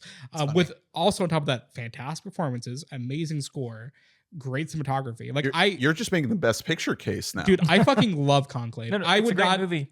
be upset. And it's rated PG. Conclave is rated PG. Yeah, because there's no swearing. They're all cardinals. Oh my god, you're so crazy. right. And, I and forgot it's about like, that. and like that's like What like adult you themes can are they show like exploring? I could as a teacher I I could didn't show even this to realize sixth that. graders. I fucking like love it's that movie. crazy. Yeah. And like what I will say specifically for the editing, what Conclave has that I didn't expect it to have when I loved watching it the first time. It has an amazing rewatchability factor. Very much so. And it's because of how layered all, like you can have like the red yarn of how layered everything is. Yeah. And when you rewatch it, Tight. knowing how it ends, all of the hints, everything that it gives you, you're like, wow, this is like, it was already great when I watched it, but you're like, oh, this is like next level stuff. Yeah. So am I the only one going to Nora here? I'm going. I think Honora could go. I think. Okay. but I I'm think putting Conclave- Honora It's, there. This it's might like be wish this for casting, Yeah. me. but Yeah, it's like yeah. this. and I might change it to Conclave before the day of, because it's really I'm gonna put mine in a hermetically I mean- sealed okay. like envelope. It's weird. I feel like Conclave, I wouldn't say it's a lock. I'm very confident in it though. That being said though, I do think everything other than Amelia Perez has a chance. Like I do, Yeah. I could see a Brutalist somehow getting it. I could weirdly I could see see a Wicked, Wicked, just yeah. somehow doing it. Do I think it's likely? No, but could I like imagine? Like I always I feel wouldn't like be the blindsided. close my eyes, imagine. Can I see it actually happening? if Again, you think it's the eddies haven't happened yet, and those are usually like the Best eddies Picture, happen, and sure. it's usually like 1-to-1. Like If you whatever think, wins there is always going to go on to win, but we don't know what that's going to be. So if you think Amelia Perez can win this category, you should drop a couple bucks on Bet US. What 'cause are- it's what are plus 3,000 30-1 odds. What are the odds looking like right now? for Your editing. favorite? Yeah. It's minus 200 Conclave plus 110 Honora. Okay, so that's pretty tight then. Yeah. It's heavily favored towards Conclave, but like you're getting incredible Yeah. odds on it. No, I mean, Like, I think I think Honora yeah. could easily take this. Yeah. Easily. All right, next category is costume editing. For CACF, Costume design. Constantly. Maybe some To of be these fair- costumes should have To be been fair, edited. I think costume editing is a way cooler name for the award. Who needs to design a costume when you can just edit one? Yeah, technically, it's all edited. It's cloth. It starts as cloth. that's You true. wouldn't And then you edit a edit it. costume. Real quick, I did want to give a shout out on editing to one of the things that honestly is like my favorite, my personal pick for the coolest edited film of the year, and that's Kneecap. Oh, good. Nice. I never Fucking saw Kneecap. incredibly edited movie. Very good. It's an excellent movie, and I'm still busting out Kneecap in my home. You're busting a kneecap. That's pretty good. Hello, life's It's come. like you got to be careful, Yeah, man. Don't I bust listen, a I'm already kneecap. fucking good movie. broken. Now that I'm looking at my ballot, I had Substance and Civil War on editing as well. And Civil Dune War too. was very well I edited. had the Substance on there. That movie. Substance was actually my winner. That is such a well edited movie. Yeah. It's kind of mind boggling. Okay, costume design for CACF, we gave runner-up to Dune Part 2 and the winner to Wicked. And it looks like probably the Oscars will give it to Wicked as well. What are we thinking? I think this is a lock for Wicked. I think so too. I Yeah. kind of. Look out for Conclave, though. Look out for Conclave. I just don't. I think this one fails the test of like they're kind of all wearing the same thing. You know what I mean? Listen, yes, correct. However, they look good. Yeah. No, it looks good.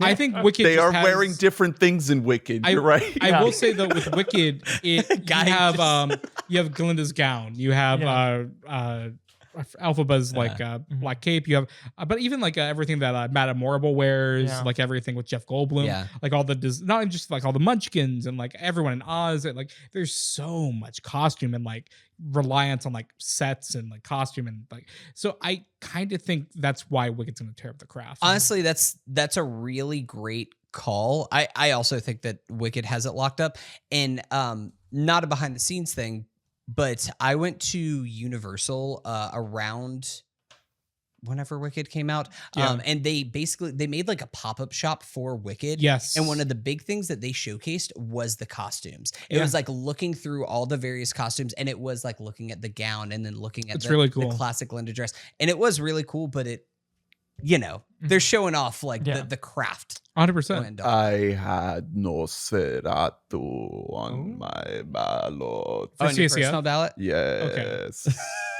I Also, think Dune did and they- Substance. Nosferatu was up there for me. Nosferatu, yeah. I have to double check. Also, shout out to Hitman. Okay. Great costumes. Yes. in That's Hitman. that checks the box of lots of costumes. Yes. Um, they did a good job. I think Shout out to The Beast. I've championed that film. also voted for the Beast in the costume. Let's go. Well, that was movie's a impressive because fucking it banger. goes to so many different like time Exactly. frames and Yeah. it manages. You can also make an argument for I think production design for that one too. Yes. with how it does that. I forgot to mention it before, but yeah, Great it's movie. on that list. Great movie. Banger. All right. Next one is cinematography. For CACF, we gave the runner-up to Nosferatu. Wow. That's cool. And winner Dune Part 2. Do we think the Academy will also give cinematography to Dune Part 2? Nope. No. The Brutalist? I think that this is a lock for the Brutalist. I do Okay. too. I think that this is Man. like one of the stone cold locks. Can I tell you the only thing? I agree. And I'm not saying that what I'm going to say is going to win cinematography, but Maria winning the ASC really threw me for a loop. That's I know. I saw the that. main cinematography. Yeah. guild. And- That would suck. I think that movie looks like shit, and I think it's not very good. If Maria had only like 10% more hype behind it, I think I Yeah, would. like it's not. You know Netflix there's doesn't an- give a I was shit gonna say, about you know, it's Yeah. an issue with Netflix is like not that one. it has like literally negative shooters. Like Netflix there is like yeah. no is one still going. pushing Amelia Perez over Maria on their They homepage. sent a cool little what are those? You know, things yeah, called? view hey, slider listen, thing. Shout out to Netflix. They always pack the best FYC boxes. Yes, they do. No one likes Maria. Like I'm yet to God. meet anyone that do any of you like it? No, Not particularly. It's I, not a I good thought it was movie. really boring. Now I still have Doom Part 2 for this, only because I want it to happen. No, I mean, I don't blame you. Now, listen, I will likely change this Give it to our answer boy to the Greg Brutalist. Fraser. I'm going to be Yeah. very honest with all of you. I will Yeah. most definitely probably change this to the Brutalist before Sunday. Yeah. However, for today, why not? We'll do Dune Part 2. I'm a little surprised that Anora wasn't nominated for this because it was shot in 35 and it looks beautiful. I mean, but I know Amelia Perez kind of like tore up, and the other four don't surprise me. But I'm a little surprised Anora didn't make it into this one. My pick on my critics ballot was Nickel Boys. Nickel Boys was my number one. I was surprised it wasn't nominated. I really don't understand why it wasn't nominated. Yeah. I don't really get it. They invented a lot of new technologies and camera setups to achieve the look of the film. Yeah. And I think it pays off incredibly. Incredible film. I agree. That was my number one on the ballot. And God, what an achievement. I saw it again recently, which I did not think I had it in me to watch it a second time, but my girlfriend really wanted to see it. And I was so glad that I did because, not to spoil it, but the movie does kind of end almost with a twist. Yeah, You call it a twist. It's a twist. And you watching it the second time, knowing what's going to happen, it really does like make you like appreciate both the craft and like the use of the first person. Because it's not a gimmick. It's used very deliberately, but also just like thematically, like watching it all play out again and watching certain scenes like in its relevance to the ending. God, what a great movie. So good.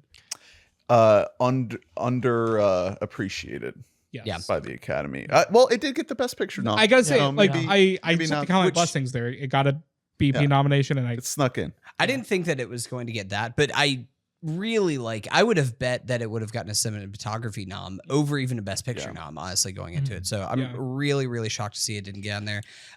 Mentioned them before, but The Substance was actually my winner for cinematography. Hell Again, yeah. it's doing the most Let's go. with the littlest, and just I love that. And again, I saw the TV glow. Love the way that movie looks, man. I saw the TV 100%. glow is going to age like fine wine, and Mhm. I'm here for it. I think the coolest winner of the category would be Nosferatu. Yeah. Yes. That'd be sick. Yeah. That would be Um, very sick. Another shout out to Challengers. I also had it. Yeah. on my Yeah. ballot. Looks great. Sounds great. Everything about it. When you become the ball, You So become the good. ball, and there's a tri-diopter shot. yeah, Come on. you can't beat that That shit. is that I always Come on. forget that movie does that, and Yeah. it blows my mind every time. What a perfect movie. Original song. We did an original song did. category. I don't have a At single CACF. nominee that Yeah. was actually nominated for an Oscar because this category sucks. If there's one other category that we can ban from the Oscars, it's this one. Unless a song is performed in the movie, which there are a couple that do qualify for this in this year's.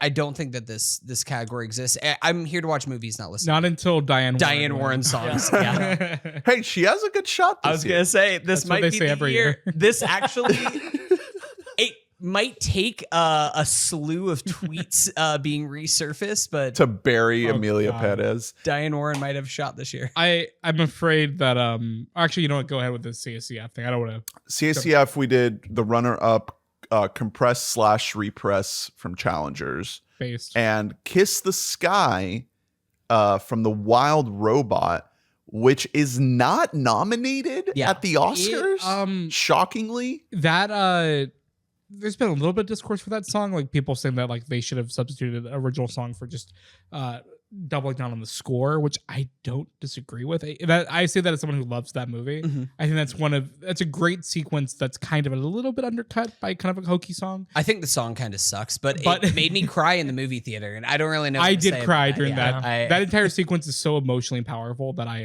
don't saw- say that to Ernest. Ernest fucking hates the Wild Robot. He Do you thought it was really? I don't hate it. Ernest thought it was like propaganda for robots. Yeah, that doesn't mean I hate it.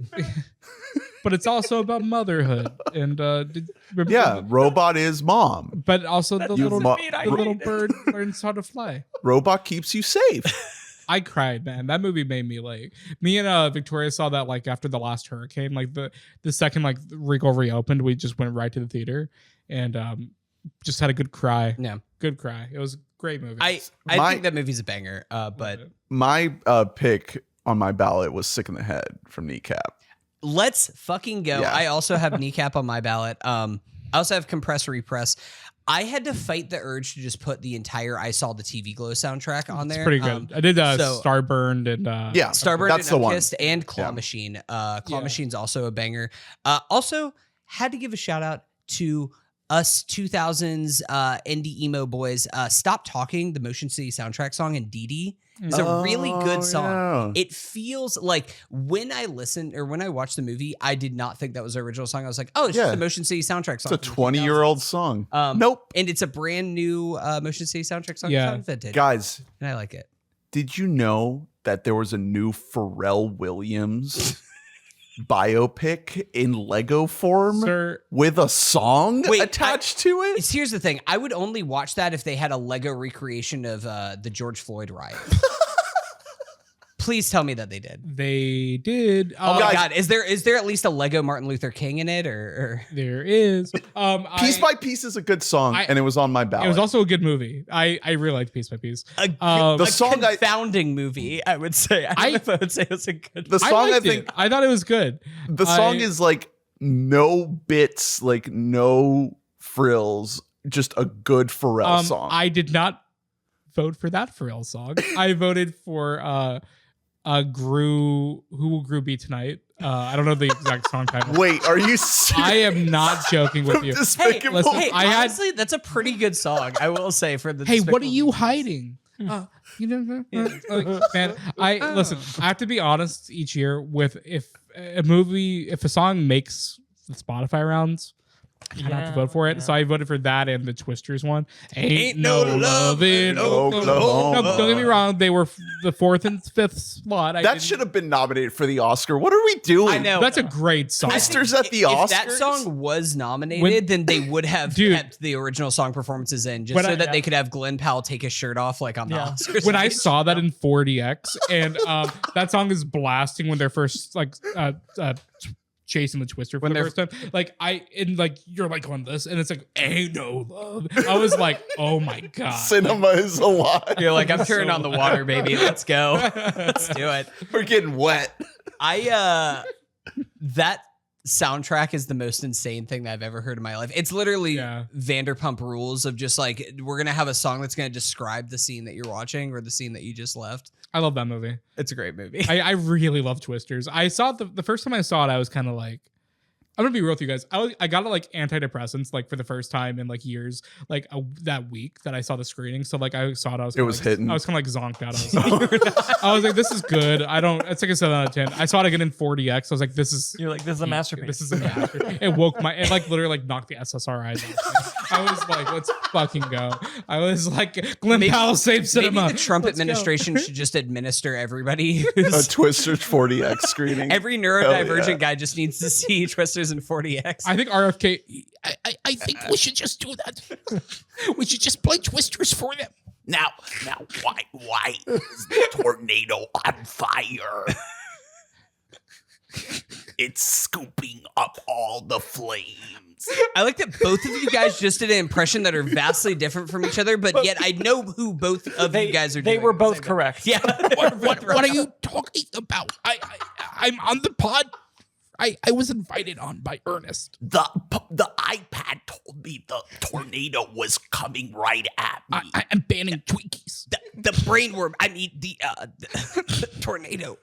All right, so No impression that I could add could touch those. So I'm just gonna set this. So in the vein of my brain leaking out of my eyeballs, I think I might vote for Elton John for this category. What are we fucking on right now? Original song.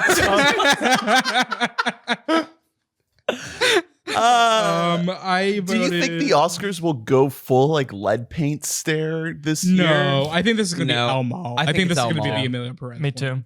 And honestly, I think what helps it, other than I actually do like this song, but also Zoe Saldana has done such a good job of hopscotching everything, and she's the She's done main great. attraction of this song. Oh yeah. It's not as reflective on the movie as a whole. It's a way Yeah. to recognize just her. I'm Yeah. a certified Emilia Perez like hater. I hated that movie.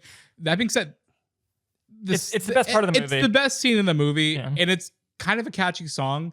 If any of the other songs in the movie were even like a quarter as good as El Mal, I would be happy. But it's unfortunately a musical that doesn't know how to be. What musical. about Diane Warren? 688. I think Maybe if next year. I think if there's an upset, I think that this could be the year in a movie that There's a chance. in a movie that as the nominations came out, I said, huh? And then I was like, wait, that's got to be a Diane Warren. And I immediately Googled, I was like, yep, it's a Diane Warren song. That's it. Yeah. I think that there's a chance, but I don't think so. I do think the dark horse that could take this. Now, I do think El Mal will win, but I think this is the only real opportunity Sing Sing has a chance to win something. Yeah. What And is this it song? could go. It's It's the like the closing song, which and I think it's a great song. It's a really like fly, fly, fly. Like it's really good. Yeah. Like when like the way it transitions from like that song playing on the radio when like It's the end of the movie. But you know, like it transitions from like the radio. It's on the radio when they're in the car, and then it transitions into like the footage of like. The Oh actual, yes, okay. So Couldn't place with the song. It really like flows in with like the cut to credits in like a way that feels natural and also the themes of the film. So yeah, I mean, I think it would be a good win. I would actually vote for it if I was a member of the Academy, but I don't think it will. Yeah. I always have like an allergy to this is the original song and it plays over the end credits and I'm like, well then that's not part of the movie. Yeah. This one But- barely gets away with it because it like does for I like 10 guess. seconds. Because listen, Yeah. if we're gonna do that, justice for Eminem's Venom. Honestly, There you go. come on. I thought you were going to say Justice for Maroon 5 Memories. Here's Venom to the 3. one. Here's Oh, what we got. man. What we got. Is it too late? That song came out like 10 years ago. Is it Can too we late to nominate it? honor it for original song now? No, I think it's gonna go to El Mal. I'm gonna be. I don't really even like that song very much. I think all of the music is like pretty forgettable to openly bad. None of us are talking about Mi Camino. Oh my God, is that the It's They- Mi Camino, dude? The Selena Gomez. That's song. It's so bad. That's listen. Is it I time like for me Selena to Gomez. pop off? Here's the thing. Yeah, no Selena hate to Gomez her. is She's- in like she's she great. is in good things. She is in the Wizards the of Waverly song, The Place Steves. reboot? She's in what's it called? The show with the Steves. Only Murders. in the Only Building. Murders in the Building. The She's in good Steves. things. No, I have no I just know him as no hate to her or Zoe Uh, Saldana or like it's just Oh, a I shitty- will hate on Selena Gomez right now. Oh yeah. If you fucking get me started. Well, let's hear it. I want to. I don't. I mean, not only is this movie just actively terrible, I agree. but every moment that she is on screen speaking, I wanted to turn off the movie. I mean, I don't think Her she. I character couldn't is get through nonsense. any scene with her. My thing with her and Saldana in this movie are that I think the script is actively pretty terrible for this movie.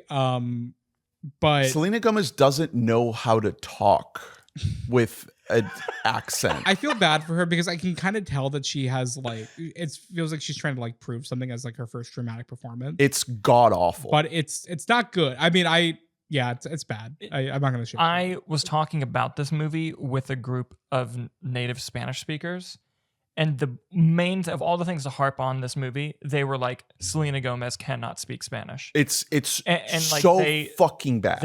That was like a huge harping Yeah. thing, and you know, I didn't notice it the first time I watched it. I've seen the movie twice. Wow. Why? And Do you need like? listen, do I need help? Are you? This is a different safe question. Like, I'm space. saying, Yeah, like, are yeah. you being like strapped against your will right now? Like, No. Listen. All harm is Do self-inflicted. you need it for us to call someone? Or? I have him on speed dial, but like I saw it the second time where I was like, I see, and it's one of those things that's unfortunate because like I think she tried, like it's but like trying doesn't Yeah. make it good. It doesn't make it guess. what it needs to be for the story they were telling, I agree. and even like as someone who I don't think let me be very clear about this. I don't think this is a great movie. I'm not on the camp that it's a total dumpster fire, but should it have been nominated for 13 Oscars? Hell no. In no universe. Yeah. In no universe. Like, to me, Zoe, El Mal, and, controversy aside, Carla, decent nominations. The rest of them, I'm like, what are we doing, guys? International feature, maybe you toss in there. Yeah. Even no. Like, No. I think there's 5 better nominees. that you Yeah, can come up yeah. with for the international feature. but like, and like it's just one of those things that it's going to be one of those.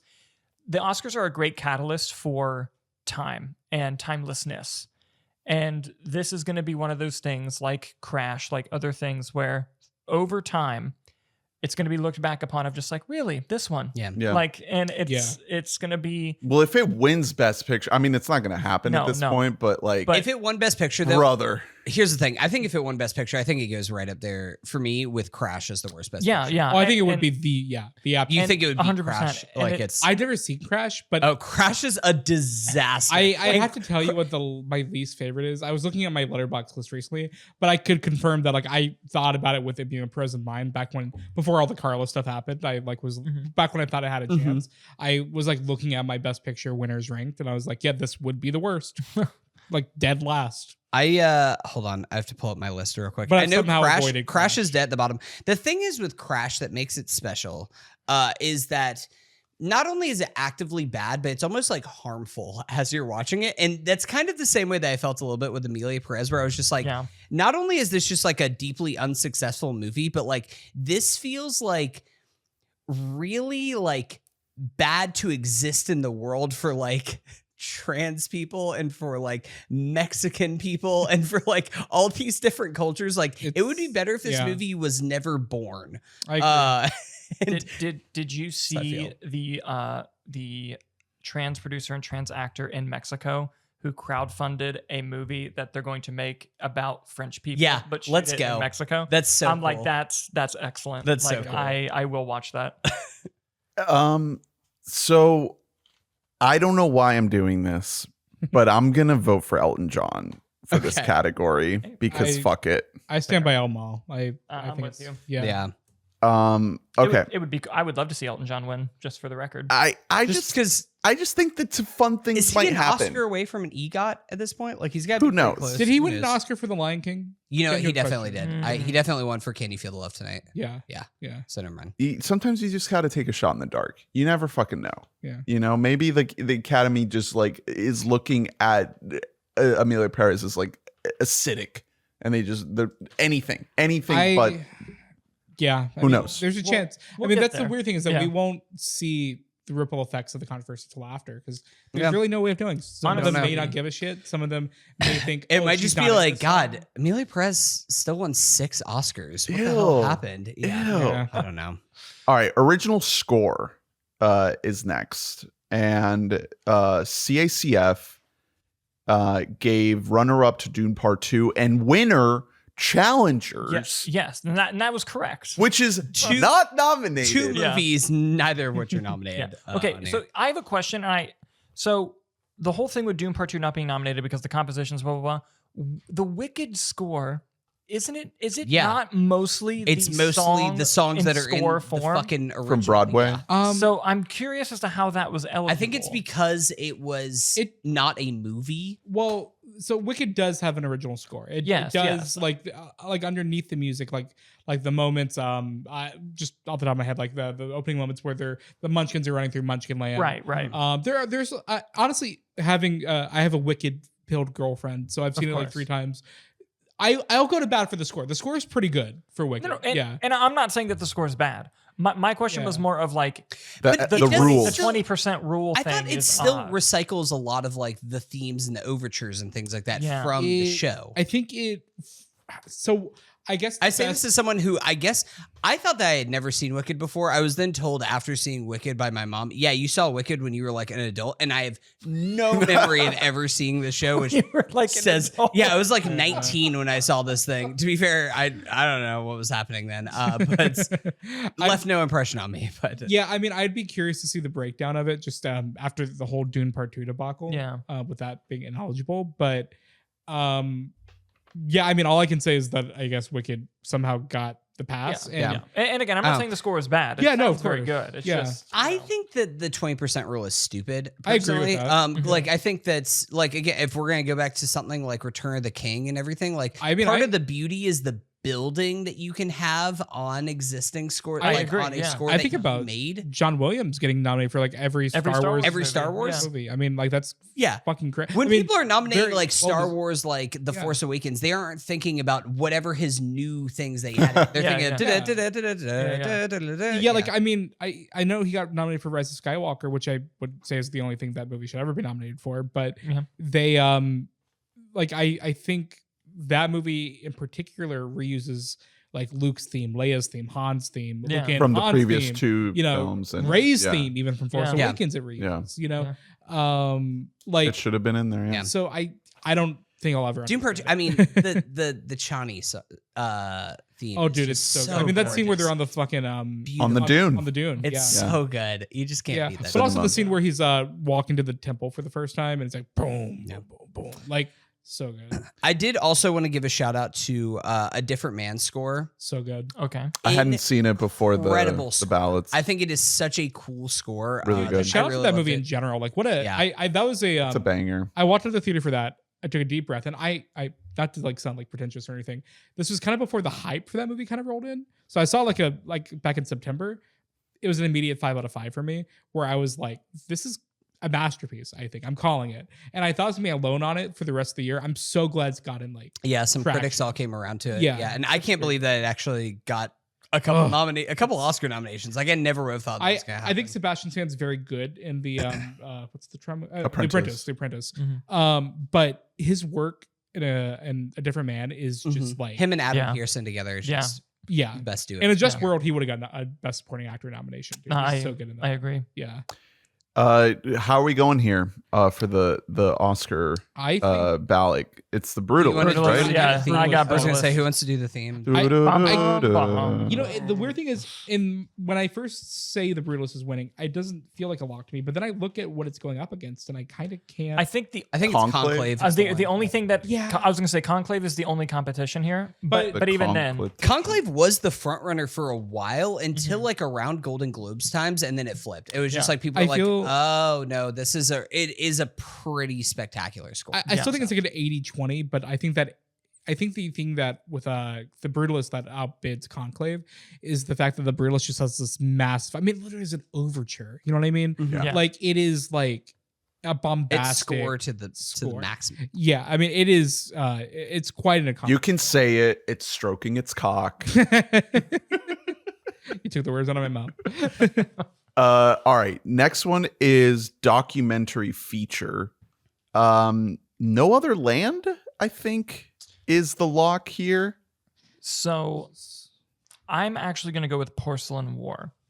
This And the movie's been reason, getting and a lot of the buzz. only reason I'm going for it is because every like insider circle I've heard, that's the one that I keep hearing. Now, No Other Land will be, I think, the coolest winner, and especially because it has no distribution. It's also a great movie. Yeah, and Yeah. it's an amazing story. But I just don't know if it has the internal push to get it over the finish line. I agree with all those sentiments. I think the no distribution side of it, people are calling it cool, and it is cool. That is a very cool thing. The fact that I even got this far is really cool. I am putting the cynical cap on now, where I'm like, I do think we have to be a little realistic about that. Where it's kind of like, I do think that will actually.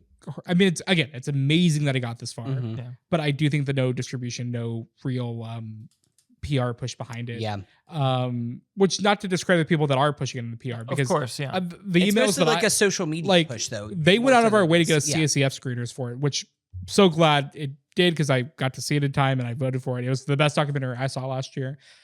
The very cynical part of my brain does wonder how many people in the Academy are pro-Palestine. Yeah. Mm. So that does Ugh. I'm That's not fair. I don't want to make any assumptions, but I Yeah. do wonder about that. And that's why I kind of am going with Porcelain War as well, because I feel like Ukraine. What was the Ukrainian documentary? I think it was from last year. It was Maripol, 20 Days 20 of Days of Marriage. yes. I kind of just think this is. I think it's going and for- Ukraine is back in the news. Yes, I think especially with Maybe like- not around voting, but Mhm. I think I do think Porcelain War gets it, but I would not be shocked if If No Other Land, no, Yeah. and I think the one I would love to see win the most on the list is No Other Land. I'm just yeah. thinking realistically, I don't know if it has the Yeah. I mean, I would love to have it kind of be like a grassroots thing because and to be honest, I had it on my ballot until today when I actually, because I was doing like a lot of like off the top of my head like votes or like predictions, and then I like had to actually think about it. I'm like, no, let's like think a little bit like practically here, and I was like, I just don't know if it's gonna have the money behind it at the end of the day, which is unfortunate, but that's the just campaigning. Yeah, that's how it goes sometimes. For CACF, we gave runner-up to Will and Harper and winner to The Remarkable Life of Evelyn. Oh, that's actually matches exactly what my top two were. That was The Remarkable Life of Evelyn. I thought was a fantastic movie. Yeah. I'm shocked it didn't get an Oscar nomination. I am too, but the documentary branch is really weird. With that kind of they're stuff. always surprising. It's one of those things. Like Will and Harper, I was not shocked at all to get in because anything that has a actual star in it, they almost just like. They want to keep themselves siloed off. They don't want like any kind of like passion project or anything like that that includes some especially like a celebrity in there. So that wasn't as surprised by. They also generally are a little bit like anti playing with the form in the way that Ibelin is, where Ibelin is like a lot of it's going to be we're recreating the story through World of Warcraft, which is really cool. That's my favorite documentary that I saw last year.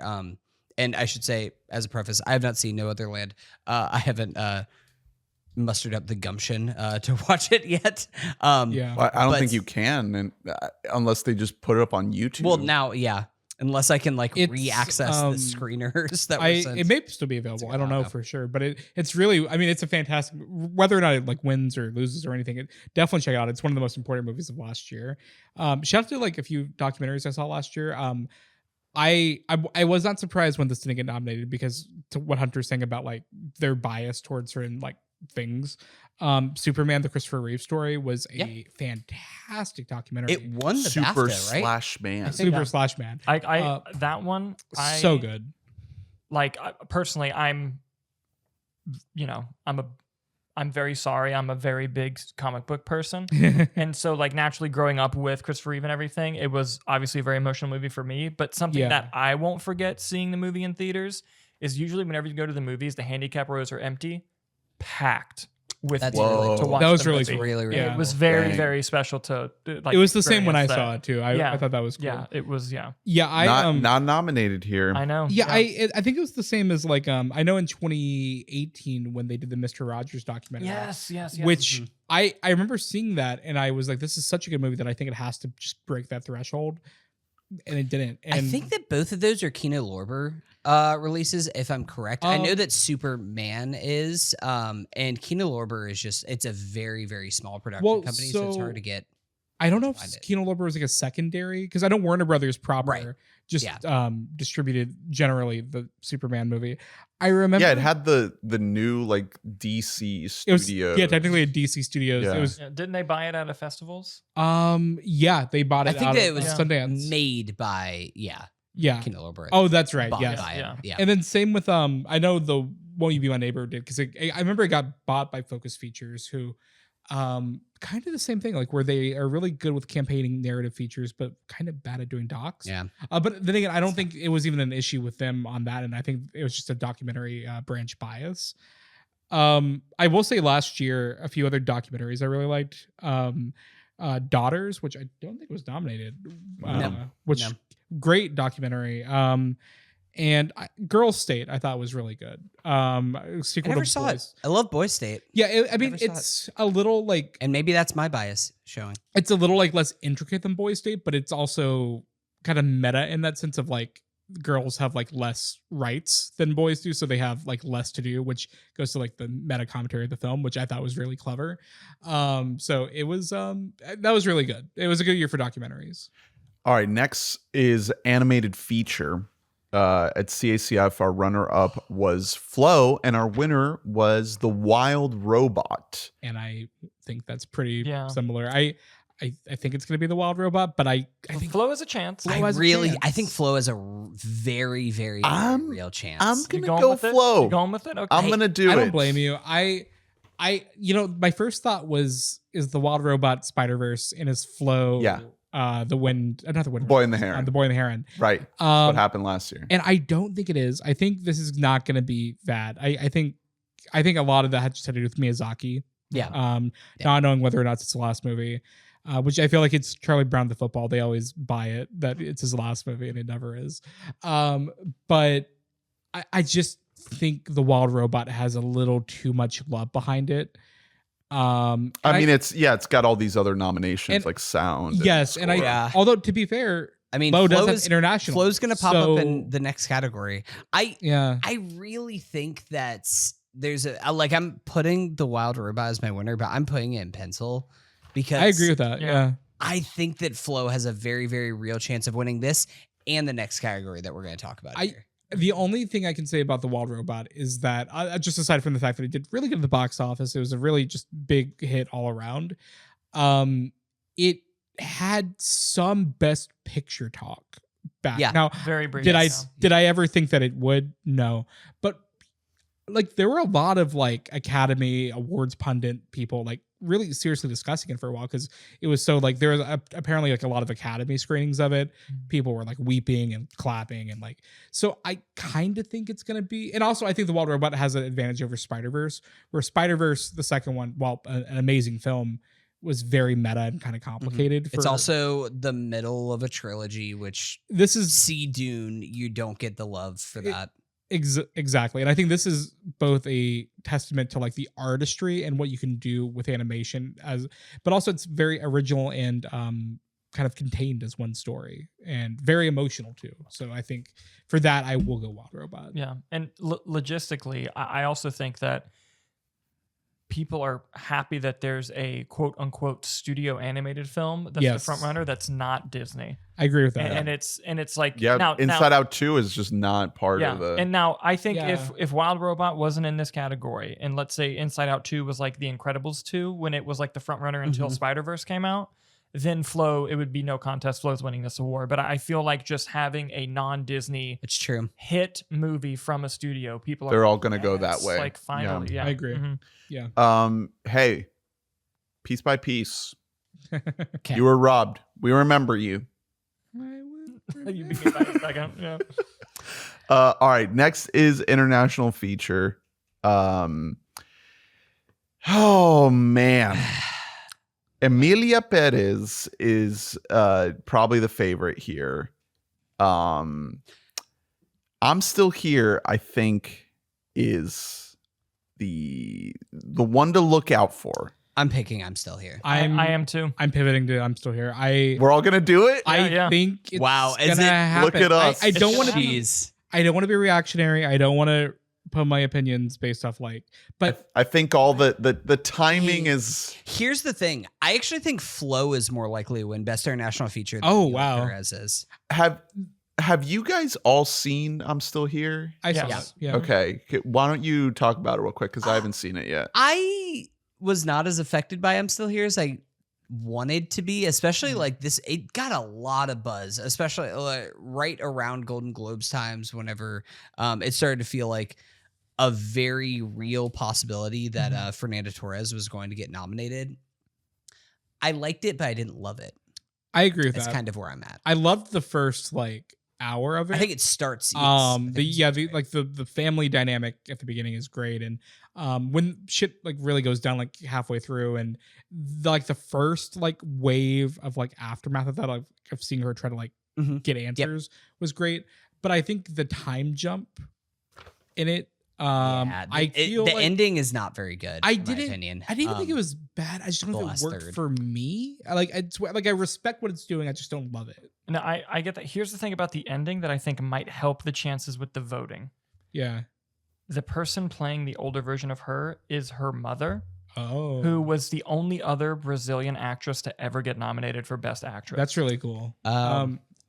And tying Resonant. that together, one, it's a great story, but two, with a huge body of voters being in the international, they probably recognize that immediately when they watch the movie, like, oh my God, that's so and so. A very large chunk of them being Brazilian too. Yes. Like that, Yeah. Brazil actually makes up a really decent chunk of the international. And It has a lot going for the it. acidic nature of Amelia Perez Yeah. again. the acidic nature, and if you want to get really like topical about events, it's about dictatorships, and it's about Yep, it's something that do you can not- apply towards. yes, Yeah. and so like that is like very. That's why I was like, I'm picking it. Like I think honestly, it getting nominated for Best Picture and making everyone go, Yeah. "Oh, I need to watch that," Very and then like successful. I think a good even if Amelia Perez didn't have a lot of the controversy, I think it still would have been a very close race just because of that Best Picture nomination, and then Agreed. everyone suddenly watching it Yeah. and being like, "Oh wow, this is really something." Are we all doing? I think so. Yeah. I'm doing. Yeah, I still think there's a chance, but I'm going for the CACF runner up was actually a tie between Kneecap and Amelia Perez, let's go. and then the winner was Flo, yeah. People really loved Flo, which was great to see. I am looking right now. My best international feature, Flo, is the only one that I had that is recognized for the Oscars. Shout out to Kneecap again. Just you love to see it. shout out to the Beast. Shout out to the Beast, which was my winner. Yeah. for I had the international Beast. feature. I also had Evil Does Not Exist. I had that like in my 4th or 5th. That was a really good movie. Hamaguchi. yeah. You know what, my hot take? I kind of liked it more than Drive My Car. Well, it's very different. Well, I mean, yeah, but I'm just like I like Drive My Car, but I was really I thought the themes of that movie were really good, and I thought the ending was chilling. I really liked it. Kneecap not being nominated for the Oscars Sucks. is real tough. Come on, Yeah. That could have been great. put that in there. The other one for me, Red Rooms. Man, where are my sickos at? Red Rooms, Let's fucking go. That's one of those movies that I appreciate, and I don't have anything to like critically to say against it. I just did not enjoy watching it because I was so Yeah. like, but it's a good movie. Like, It's a don't get me movie wrong, for the it's a good movie. sickos, and It that's, really is. That's what I'm here for. Me and Juliet Garepi, and also all we imagine is light. Is kind Yeah. of it wasn't chosen by India in very baffling fashion, almost akin to That's 2 in a row. last year. Yeah, France choosing The Taste of Things over what was It left my brain as soon as you brought it up, but I knew exactly. I don't know. Yeah. So it's probably the French is It ended up getting a Best Picture nomination, Yeah. didn't it? Yeah. Anatomy of a Fall. Anatomy of Fall. Thank there you. we go. Yes. Oh. Yes. Taste of Things. How did that slip? Yeah, Yes. there we go. We've been podcasting for too long. Let's move through this last. These are the big ones. We're getting into the top tier here, so we can push through the end. For screenplay, CACF does just one screenplay category. We gave runner up to A Real Pain and winner to Honora. So the Oscars obviously split it between adapted and original. So we'll do adapted first, which I think Conclave is the lock. I think so here. too. I think this is pretty locked. Yeah, I yeah. can't imagine anything else. I think Yeah, I think Nickel Boys has a chance. That's what I was gonna say. but I think Conclave. A complete unknown as well, maybe in there, but I was Yeah. like saying complete unknown, but I think that's like a 95 to 5% chance. Like I don't really think. I could see, because screenplay is a lot of times where you see an upset. Like just looking historically at the last few years, and that's where I think like Nickel Boys, it could be like a whoa, look, Nickel Boys won like a screenplay. It won like one of the big awards. I think you're more likely to see an upset potentially in original, but for adapted with Conclave being so talky, and that being like the highlight of the movie. Yeah, I think I think so. I think that you're right that I'm almost now starting to get a little bit worried about what might happen in original screenplay. I mean, I don't know for sure, but I think if there had to be one, it would be an original. so for original screenplay, Where we're all going Conclave? yeah, Okay, cool. I am gonna go with Honora. I don't feel great about it. I I am am too, too. but I really think that A Real Pain has Yeah. like a very, very very, big very chance, real and chance. Substance is a dark horse. Yes. And The Brutalist, I Brutalist think. is in there. I think the only one you can write off is September 5th. Yeah. Yeah. September The 5th is just nomination happy to was be the there. win. Yeah, I also have Honora. I think it's gonna go. Well, I'll save that for later. But yeah. I think Honora gets it because I do think, similar to Conclave, I think that screenplay really shines in the middle section of that movie where it turns into like a screwball, Yes. a screwball comedy. But then also by the end, It's themes of like class dynamics, sex workers, all these things. Really, I mean, it becomes a whirlwind of comedy, sincerity, drama, just personal character plight, like in a way that is just it's incredible. It's the magic trick of that movie is that it's doing all those things throughout the movie, but you don't really realize it until the end. Yeah. And then you're like, it all clicks. oh shit. I now realize like the movie that we've been watching is different than the movie that I thought that we were watching. And if you want to like kind of just like do almost like a school lesson, like like break down one by one, I think the substance has a good chance because I do think they like to sometimes give it to like movies like that. Yeah. Like kind of movies that are just like really out there and they really It's a great concept. Great. Like they do concept movies a lot, that are great movies, but like the elevator pitch kind of movies. I think The Brutalist is so crafty and so like I don't think that The visually- Brutalist is gonna win. I don't think either because I think I think it has a very good screenplay, but I do not think that is the thing that people take away from it. If The Brutalist wins original screenplay, then it's a lock. It's done. Brutalist is winning Best Pick. I agree. Like I think that's. But I don't think it does. Yeah. And then I think so. A Real Pain, if it got a Best Picture nomination, I would agree that has a chance. I do not think. Yes. I think because it isn't going to Best Picture nomination, So- no win. That's kind of where I was at, but then A Real Pain's just like starting to kind of win some of these awards leading up to it. And that's something that's made me start to think about if this is almost like a makeup award of like we didn't give you a nomination for Best Picture. We want to show our appreciation for Jesse Eisenberg as a writer and as a filmmaker. Listen, A Real Pain was my personal favorite screenplay of the year last year. It was a great screenplay. I think that screenplay is like a masterpiece. I also think the screenplay for Anora is a masterpiece. Yeah. 2 of my favorite movies of the year last year. So I wouldn't be upset either way, but what we are shaping out for, because every Anora win or close that we have talked about right now, I think is flip-flopped, is opening up the door for the possibility that we could have a situation that's only happened once in Oscar history, and that was back in 1932, where a movie could win Best Picture and not win any other awards. In 1932, it was Grand Hotel. Could it be Anora now? I don't think that it will, but I don't think that Anora is a lock for any of these. I think this is very close to a lock, but not quite. Just because A Real Pain, and also Jessica Eisenberg's been really promoting it, so I do think that has a chance. And usually they like to get a little silly with the screenplay category. Yeah, I just think Anora's going to do it. I just do. I think that A Real Pain is either winning original screenplay or supporting actor, but it's not winning both. Well, I Interesting. agree with that sentiment. I think that, but the thing is, listen, these acting categories. I remember when Olivia Colman beat Glenn Close. Like, I'm spoiling, getting ahead, but like, if because that's one of the first awards they do. If that is a shock, then I immediately go, oh, Real Pain's about to win the screenplay. Then, yeah, I don't know, because at least Olivia Colman won the BAFTAs. Kieran has swept everything. No. Yeah. It's I almost 100%, and he's wish it was more of a competition, and I love Kieran Culkin. It's a lockety lock. Yeah. No, I agree. But I think that a lot of it's the no Best Picture nomination thing. Yeah. If it was nominated for Best Picture, I could see it winning multiple awards. But I think in this case, and I'm sorry, I'm getting ahead, but I think they're giving it to Kieran, and it's like, okay, there you go, Real Pain. Yeah. And then kind of moving on. Just to shout out my critics ballot, Dune Part 2, I think Yes. should have been in here. Incredible screenplay, incredible adaptation. I saw the TV Glow.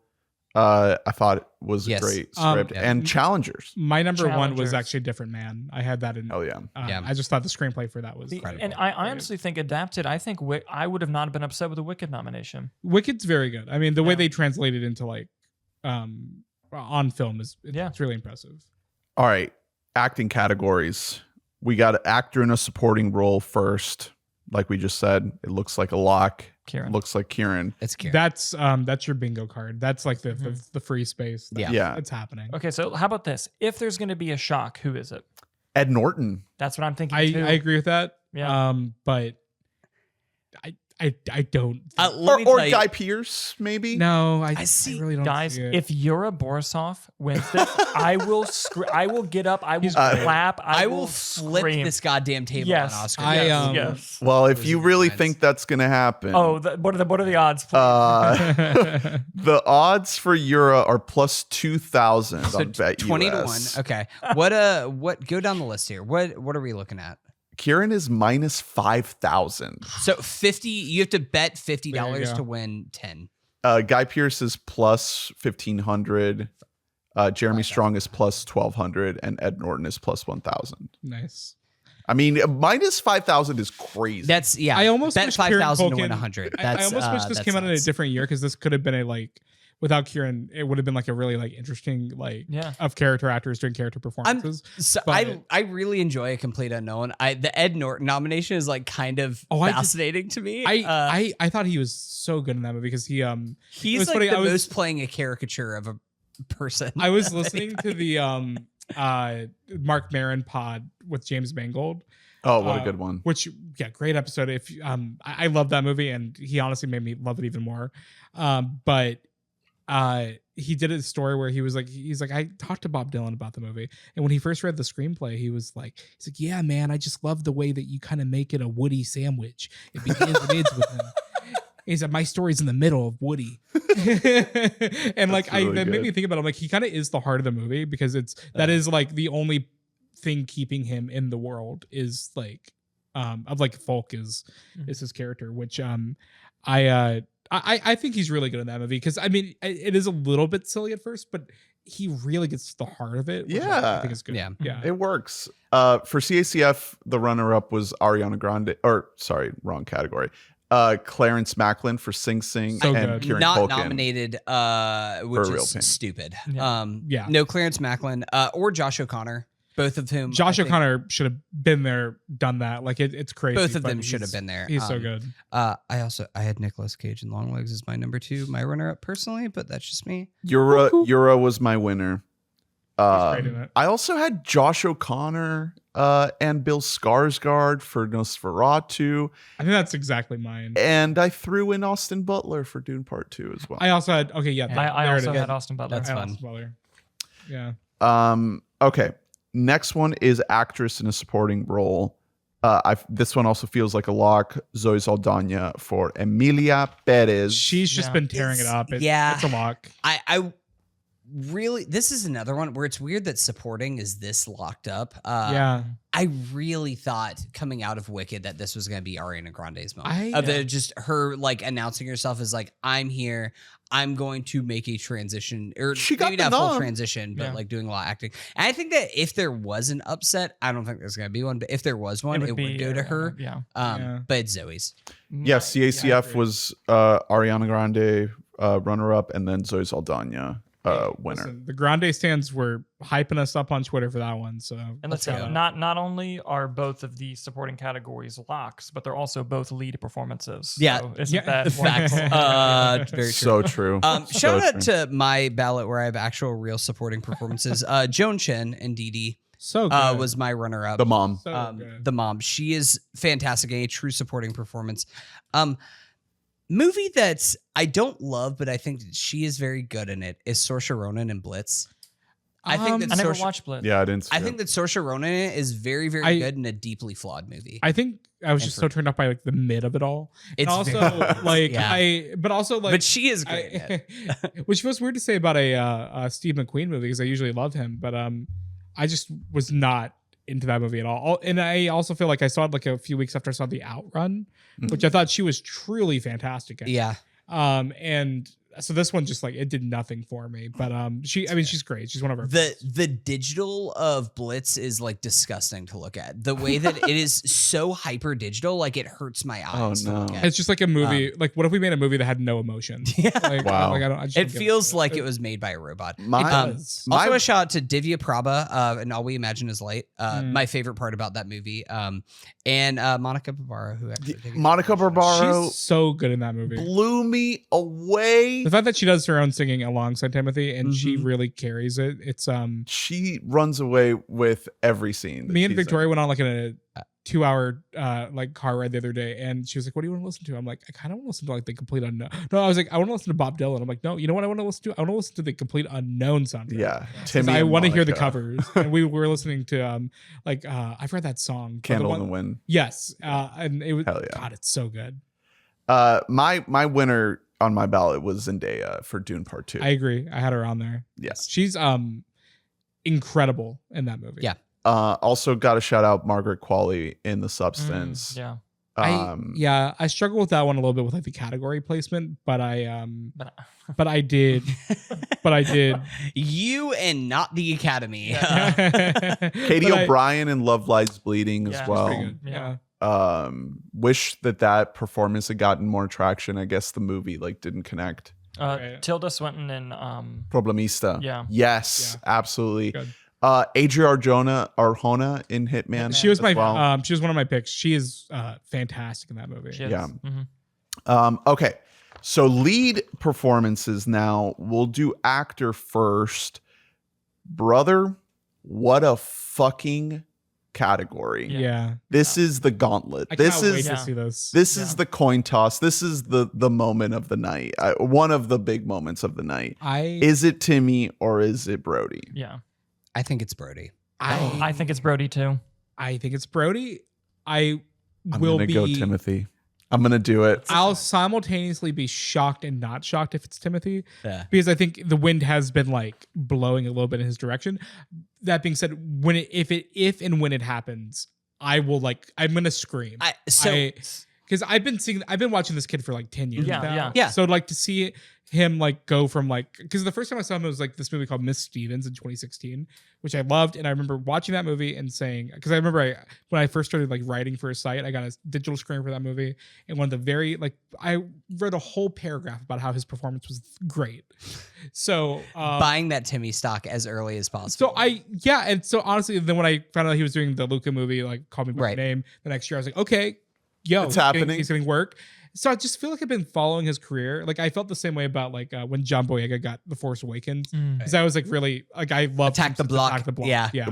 Let's go. So if he wins the Oscar, man, that's gonna be We've arrived. I Dude, think his that'll speech at SAG Was so good. It was Oh my god, I want to be one of the but- We're all greats. pro that because that speech has gotten a lot of shit, and I'm like, okay, I'm Yeah, sorry that he So like good. expressed himself and was like, Yeah, I'm sorry actually that- honest up on stage of like, not just like, oh yeah, no, I just It like did wasn't this rude or thing. condescending at all. Yeah. all he said was that very- he aspires to greatness because he's surrounded by people in the room that Yeah, inspire and him to he be even great. and It's- he even made a point to say like, this doesn't make me great. This just adds fuel to my pursuit. Let's Right. go. Yeah, it's- That's what you want to Lisa hear. Nalgaib. He's like a fucking great. It's like I love an him. athlete that you want to Yeah. see like Yes. winning the MVP, and he's Yes. just like, this isn't the end. Like this is just I'm only gonna keep going from here. So Very humble. can I will say that. Go Sorry, ahead. No, you go ahead. I was just gonna say my reason for Brody is because I think that if the SAGs wouldn't have gotten pushed and they would have happened originally when they were supposed to happen pre the fires, when voting was still open for the Oscars,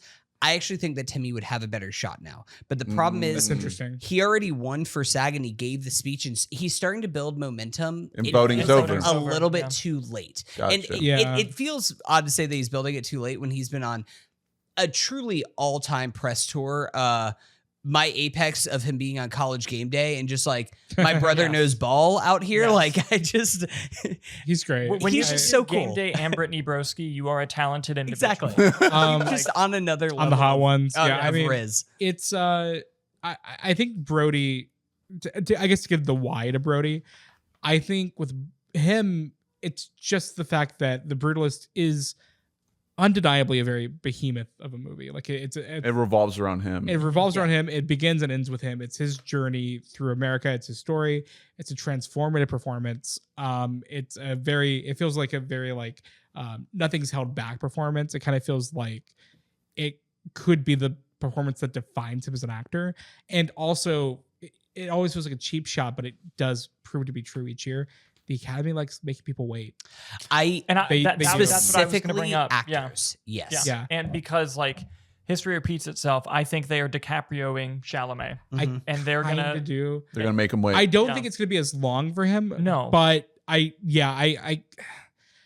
I'm not like locking this in stone. Like I'm not. Yeah, but I think he has a shot of winning on Sunday, but I just do think here's Brody, my thing. He's already been waiting.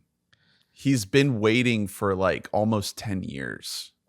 He's that- been Timmy. he was nominated for Call but- Me by Your Name, and has there been any other nominations, or is this? I think that's his second? only. I think it's his only. I think stats wise, it's not in his favor. That's all I can say. I will say I think that you guys are right, and specifically if this was flipped, and we're going to talk about in the actress category, which is I think kind of interesting how that is shaped out to be. But again, historically, if you're looking at the Oscars. For the actor category, they always want to give it to the body of work actor of like the career. We're gonna make you, Yeah. we're gonna make this a career achievement award. Hey, We're gonna look make at this Ray Fiennes though. Why because is of it and even he's here? never we've won. done. That is true. I mean, he is It- here, but The actress category, that is where they're just like, we want to try to handpick an ingenue. That is where we want to Yeah, get yeah. somebody who is the young star who is going to be the face of movies for years to come. They might just give it to two of the old guys. No Yeah. offense to Brody or who we will talk about shortly. Yeah, and listen, like, and to what you were saying, there's a reason why, like, the youngest Best Actor winner, I think, is 29 or 30. It's 29, and it is Adrian Brody for And the pianist. and then the youngest actress winner is 9. Whoa. Exactly. And it's like that's exactly that's a big Yeah. deal. which it would be if Timothy does win, he would be the youngest actor. And he would beats Brody. beat Yeah. Brody twice, only by like a couple of months. 8 but months, still. I think. Or a month. Yeah. Yeah, no, sorry, 8 months. Because I think it was on the Big Picture podcast. Some podcast Other said- podcasts exist outside of this one? Yeah, that we're no, this is recording the right only now? one. I heard thought on we a were the only previous one. We Bought a Okay. Mic episode. I was gonna Okay, say, yeah. okay. Yeah. What are you talking about? Yeah. With CACF, our runner-up was Timothée Chalamet, and our winner was Coleman Domingo for Sing Sing. He has an Um, amazing he's performance. Great. That was Incredible. my number one. He is my Yora Borisov, where if he wins, I will love it. Yeah. He's great in it. I think that he is. I think he's happy to be there. Unfortunately, Yeah. which sucks. Same for Sebastian Stan. Just happy to be there. Yeah. For He got The the- Apprentice. he deserves it. I mean, I was really worried that he wouldn't get anything because I thought they may cancel each other out, but No Daniel Craig for Queer. I'm okay with it. I mean, Yeah. I think these 5 are like, I mean, and I liked Queer and I liked his performance in it, but I think I just think Sebastian Stan had such a year, Yeah. such a like Really, capital Y year, really put in the last work. year. Yeah. Like, Yeah. so yeah, I on my ballot I had Justice Smith Justice Smith. Let's for go. I Saw the TV Glow, Aaron Pierre for Rebel Ridge, and Glenn Powell for Hitman. Glenn Powell was, Glenn Powell was like amazing. my 5th. He He's was on my great. ballot too. Yeah, Come on, guys. Come on. yeah. All right. Yeah. Actress in a leading role. Does it feel like a lock for Demi think so. Moore in The Substance? I don't know if it feels like a lock, but it is where I'm leaning. I'm gonna go with it. I think I think it's her or Mikey, really. So yeah. yeah. Fernanda could be a dark horse, but like, I actually think that Fernanda Torres is more likely to win than Mikey Madison. Okay, I think that is almost, it's like gone so far the other way, which is one of the reasons why I'm like, I feel a little uneasy about Honora as much as I want to. Is I'm like, if Honora was such a stalwart Best Picture winner, why does every time we talk about Honora, it feels a little bit shaky? Like it's not quite an even. I have a second. hot take, guys. I think Carla is actually one. No, I'm just kidding. I think I Just for the off the screen stuff alone. The Academy is trying to make a statement, a bad one. I think if you want to boil it down to like why is Mikey Madison as Honora not winning for Honora, I think it's really, and this is not to take away from Demi's performance in The Substance, which is fantastic. She's great in it, and if and when she does win, she will deserve it. I think it's just the fact that she's been in the town for so long. She has so many like connections in the Academy, Mm-hmm.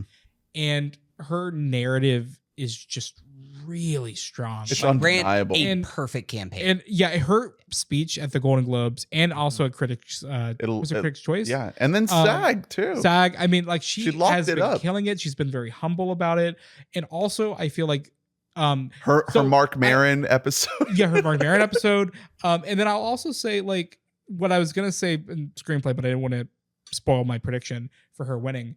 I think what I was gonna say about if it won Screenplay, The Substance, that would be its one of the night. I don't think it's gonna be Screenplay. I think the movie's one of the night, other than makeup, will be actress because also the fact that it'll tie into the very themes of the film about, hey, just because you're an older actress does not mean you don't have value. Yeah. You have still something to Academy give. can pat itself on the back for that. I just think all around, and if you want to talk about, again, making people wait, Mikey Madison, this is her first nomination, really her first attempt at like a big dramatic performance, and she's fucking incredible in it. Yeah. Right. I think equally if she wins, she will totally deserve it.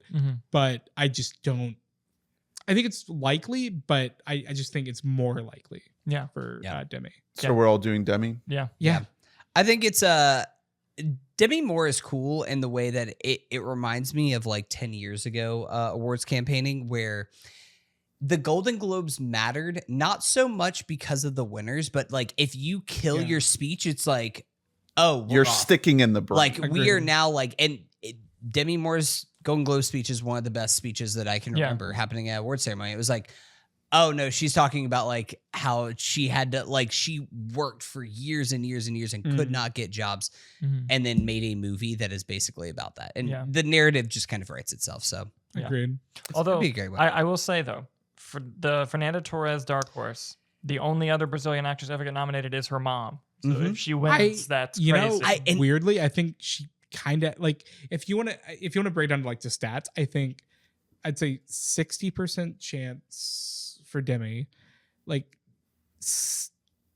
I'd say 30 for Mikey, a solid like I don't know, like I'm not good with math, but like but I do think there's a decent chance like she could upset if that passion is really behind that movie. Yeah, I don't think it's gonna be enough to trump Demi, but in a different world, like if you took Demi more out of the equation, if it was just Mikey in the lead. Or if the substance didn't have the narrative that it does, I do think she would potentially upset Mikey. But I just don't think it's that year. Bet US has Demi Moore minus 250, Mikey Madison plus 150.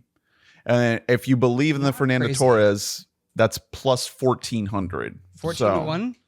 Maybe throw in a little dough on that one. Okay. CACF, we gave runner-up to Cynthia Erivo for Wicked, and Mikey Madison got the win for Anora. On my ballot, I got to shout out Lily Rose Depp for Nosferatu. She's fucking incredible in that movie. Just banger. Zendaya Challengers. Zendaya for Challengers was on mine. Yep. Yeah. And Lea Seydoux for The Beast. Lea Seydoux and Juliette Garepi for Red Rooms, both on my list, as well as Zendaya. Yeah. And then Demi. ATJ Furiosa, No, I thought she was fantastic. Yeah. Could have been. And I don't love Maria. I thought Angelina Jolie was very good. She doesn't sing. That's fine. I'll throw in a weirdly a Chloe East for Heretic. I thought she was like Okay. Still the heart of seen that it. movie. She was really. I mean, Hugh Grant's great in that movie. Did Hugh Grant make your list for supporting actors? Yeah, he was like my fifth. He was Nice. really good. I He was already your, mentioned your Nicolas Cage and Long Legs spot. kind on of. your list, He's yeah. just he's so good in it though. I already mentioned No Tiger Free for The First Omen. I thought she was fantastic in that Yes. movie. And another horror pick, Naomi Scott for Smile 2. Smile 2, yeah. She is like incredible in that movie. If the Academy respected horror, they may actually I know it's like Smile 2, like whatever. It's a great I movie. still need to see it. And she is like she's she's great the in it. real deal in it. Yeah, like if it was just like if you didn't call it Smile 2 and you put the A24 logo on it, people would be like losing their fucking mind. Sonrisa. But it's a studio horror movie, so Yeah. it's not getting any attention. Blink Twice had good performances too. Let me think. Yes, yeah, it did. Naomi Aki, Adria Adrena, and especially Channing Tatum, I thought was really good in it. Yeah. All right, best director. Another gauntlet coin toss. A two-man game. Is it Sean Baker or Brady Corbet? I actually don't think this is a coin toss. I think this is I think it's Sean Baker? Yeah. I got Brady. Oh. And it's just because, spoiler alert, I'm splitting my picture win. I'm not going director picture on my ballot. Oh, Oh. okay. So- I think Sean Baker, he's been really proving himself to the Academy ever since the Florida Project. I mean, honestly, since Tangerine, if you want to go back that far. And I feel like this is I think it's similar to like Parasite. I think it's gonna have a very similar like Arrival. I guess I mean I know we're gonna get to Best Picture later, but this has to spoil it to make my point. Yeah. Like I think it's gonna be a picture, director, screenplay, like double whammy or triple whammy. You know what I mean? Do you have him weighing editing too? Yeah, and editing. You know what So I mean? you have Same. you have Yeah. him setting the record then. Yeah, I do. I mean, I think being that'll be for really it. cool. But I think Anora is just like, it kind of went in waves. Like it first was like, oh, it's gonna be Anora sweep, and then it's like, oh, it's not gonna Well, be. it Anora won the sweep. Palme d'Or, But and then yeah, it's- since then, I mean, It's been there's a roller coaster. something about Neon acquiring Palme d'Or movies that paves the way to Best Picture. Yeah. Yeah. It happens. I mean, See Titan, which retroactively won Best Picture. We all remember that, right? Anatomy of a Fall. I think that's this is almost where I feel like I'm protecting myself. I am like 51. It was your number one, right? Anora. Yeah, Anora I think it's the best movie. I think whenever It we was are great. separated from like 10, 20 years from now, Anora will be the movie of the year. yeah. It That and, feels like a Minions Rise weird. of Gru. Those will be the two movies. Feels like a weird Best Picture. Can I? It's a little weird of a Best Picture win, but here's the thing. I'm going with Corbet for director for right now, and I might change that I am before too. Sunday. Yeah. And the I am too. reason being is that this is like the most director movie ever made. Like it is a movie that is about the act of being a director. Yeah, and I An think artist. that whether or not that will translate to ranked choice voting whenever it comes to the way that Best Picture is calculated is one thing. Best director, it's just Yeah. a lot of again, it's one of those things of like whoever does the most oftentimes wins a lot of these awards. And the fact that this is the Brady story that he's been talking so much about, I would argue talking too much about and not leaving enough up to people to interpret on their Yeah. own. I think that actually could work in his favor for this. And I think that he's going to win Best Director I think and Anora's going to win Best Picture. I think he's just lost too many guilds, and he's lost too many big awards. I just don't think it's gonna make it to the Oscars, and I just feel like The Brutalist has kind of lost momentum. Yeah. as a Yeah. contender.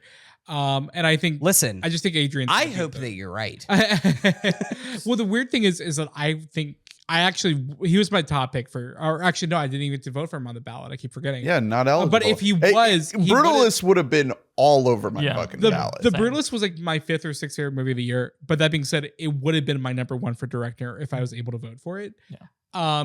I think he just, I mean, even just taking his commentary aside, like what he does on the budget that he has with the resources that he had with the, everything on his belt, what he delivered is like, it's a true, like, they don't make them like this anymore Yeah. kind of thing. Yeah. Absolutely. And I do think he would have deserved it. But there's something about, I just really believe the Parasite comparison to like the trajectory So here. my whole thing is you're making the Parasite comparison, which is incredibly, incredibly possible. Yeah. I see Anora's path to victory. Spoiler alert for my next choice. I see it as They're interlinked. I see it as the Coda path to victory of screenplay, picture, and then a third one, whatever that third one is. Okay. Now, I don't think it's supporting actor. It could be actress with Mikey. This is your Power of the Dog, basically. Is Essentially, Brutalist. yeah. And I think that Interesting. Brutalist gets director. And I think a lot of what you said and what you said is true regarding the Brutalist itself. It was my second favorite movie of the year. And I think that God, I'm just the only non-brutalist boy on this No, pod listen, right now. listen, Just I fucking come get for it. me. No, No, I get it. I will say he would have been my top 5 directors of the year. Yeah, It's an but- incredibly well-directed movie. Yeah. I won't take that away. because I think what the Academy does want to do this year is kind of honor indie film in a way and honor hardworking indie film. I agree. And so you Yeah. get Sean Baker with the screenplay and picture, and you get the best of that group of a $10 million. I mean, and to that movie. point, this will Yeah. be the lowest grossing movie to ever win Best Picture. Yeah, Wow. Wow. and then Holy shit. and they better Not including Coda or Nomadland. Yeah, like because the- Right. the streaming. Yeah, Yeah. but they better put Anora back in. Whatever wins Best Picture, please put it back in theater. I'm Please. I'm seeing it again on Saturday just Yeah. because I feel Let's like go. yeah, Can't yeah. wait. So, when I was putting my ballot together, my first pass was to have picture and director line up like perfectly. So we did our top 10 episode. My best picture is basically the same. Dune Part 2, Substance, Anora, Nickel Boys, Nosferatu. Director, I went Farjit Mhm. for the Substance, then Villeneuve, then Ross, then Baker, than Eggers. I think we had the same exact, maybe in a different order, but I think that was our yeah. And then the group in general, we did John M. Chu runner up, and picture Wicked for runner up, and then director winner Dune Part 2, and then our best picture winner was Anora, Yeah. which I was very Villeneuve surprised. won best Direct- director. Yeah, Good shit. I was That. very Okay. surprised. Should have been nominated here. Yeah, absolutely. Yeah. And John M. Chu, probably good he was left off. when I noticed that Anora was winning all these critics groups, including ours, I felt the wave. Yes. And the wave started to subside a little bit. The Golden Globes, all of that. yeah. You know, the conclave hive was rising. Yeah. And now we're here. We're just a couple days out. And it really feels like we're right back where we started. Yeah. Yeah. It's funny how that works. It happens a lot. It happens a lot. Yeah. Yeah, I mean, I feel like Anora's winning Best Picture. I think again, it's the God, this Palme d'Or. is so cool. I want it to happen. It would be one of the coolest It's- Best Picture winners ever. I mean, Not exaggerated. the thing is with Conclave is that it hasn't really performed. I mean, yeah, it won the SAG, the SAG. Ensemble, and BAFTA. Which is Yes, meaningful. which it is meaningful, yes. But that being said, Anora has really swept in almost every other category. Mhm. And so that like the stats are on Anora's side.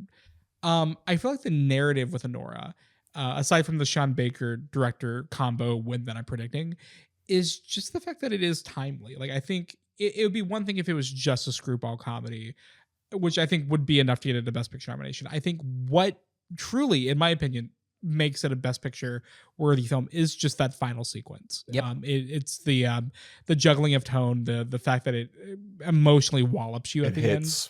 end. That final sequence in the car is just like it is devastating and powerful and everything in between all at once. It's incredible. And I think that sticks with people. And I think there's actually like a conversation to be had about what the film has to say about like class dynamics, how we treat sex workers, the fact that it's kind of a all twisted- workers.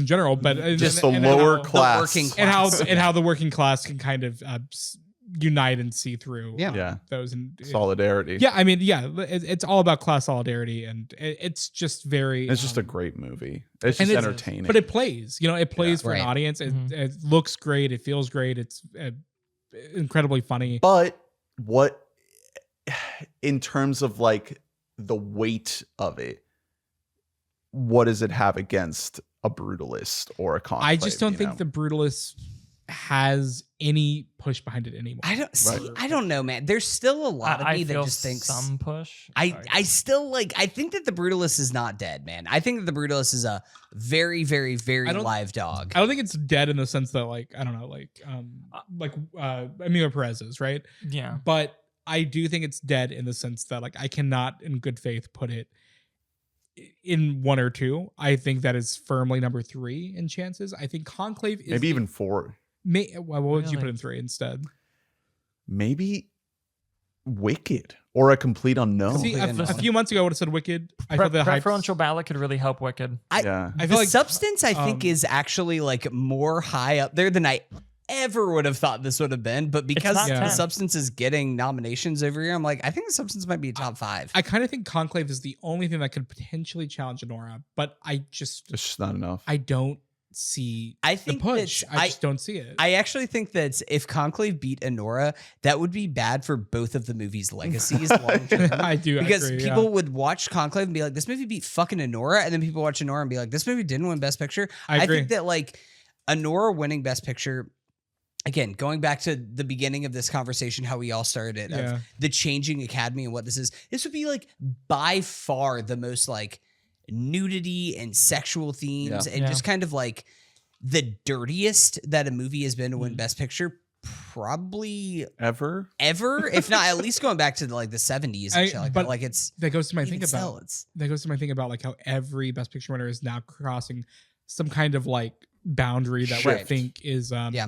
not to dismiss your point or anything, but these boundaries that we place that we kind of realize after they're broken that are kind of like arbitrary. Right. Like so I think that's kind of like I just feel like it fits that tone of progression. Also, just to piggyback one more thing off of that, I would have always thought Anora was way too sexual to actually be a Best Picture winner until Poor Things did as well as it did last year. Yes, 100%. And because that was a thing, that was almost like a signal to me of like, Yeah, you could argue it in like the it paved the way direction. for. well, it was almost Yeah. a thing where it's just like, oh, okay, like we Because aren't Anora- playing like childish games anymore. Like we're all like adults here. And can just Nora watch kind the of seems movie. tame in comparison. That's to Poor true, Things. yeah. Like, Yeah, like it's 100%. very cool that we live in a world where Anora and The Substance are both nominated for Best Right. Picture. Yes. But I agree. can I quickly devil's advocate a brutalist win? Yeah. Yeah.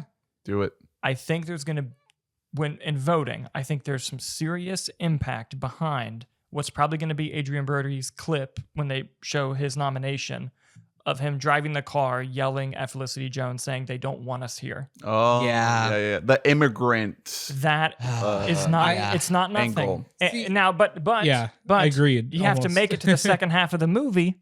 You know, in which I don't trust that all the voters are. They How turn many it off. voters? Yeah, do actually make I it. agree. I bet you there are some people who looked at the supporting actress list and they were like, Felicity Jones is in that movie. Because she doesn't show up until the second half. So The week of Trump's inauguration, I was fully like, Brutalist is winning Best Picture. Yeah, We're doing it. yeah. But now that we're like here, Oscar weekend, I'm just like, I Yeah. really think that you're right. That like there is something about The Brutalist that if The Brutalist wins Best Picture, would I be shocked? No, No, yeah. no. It would be a thing.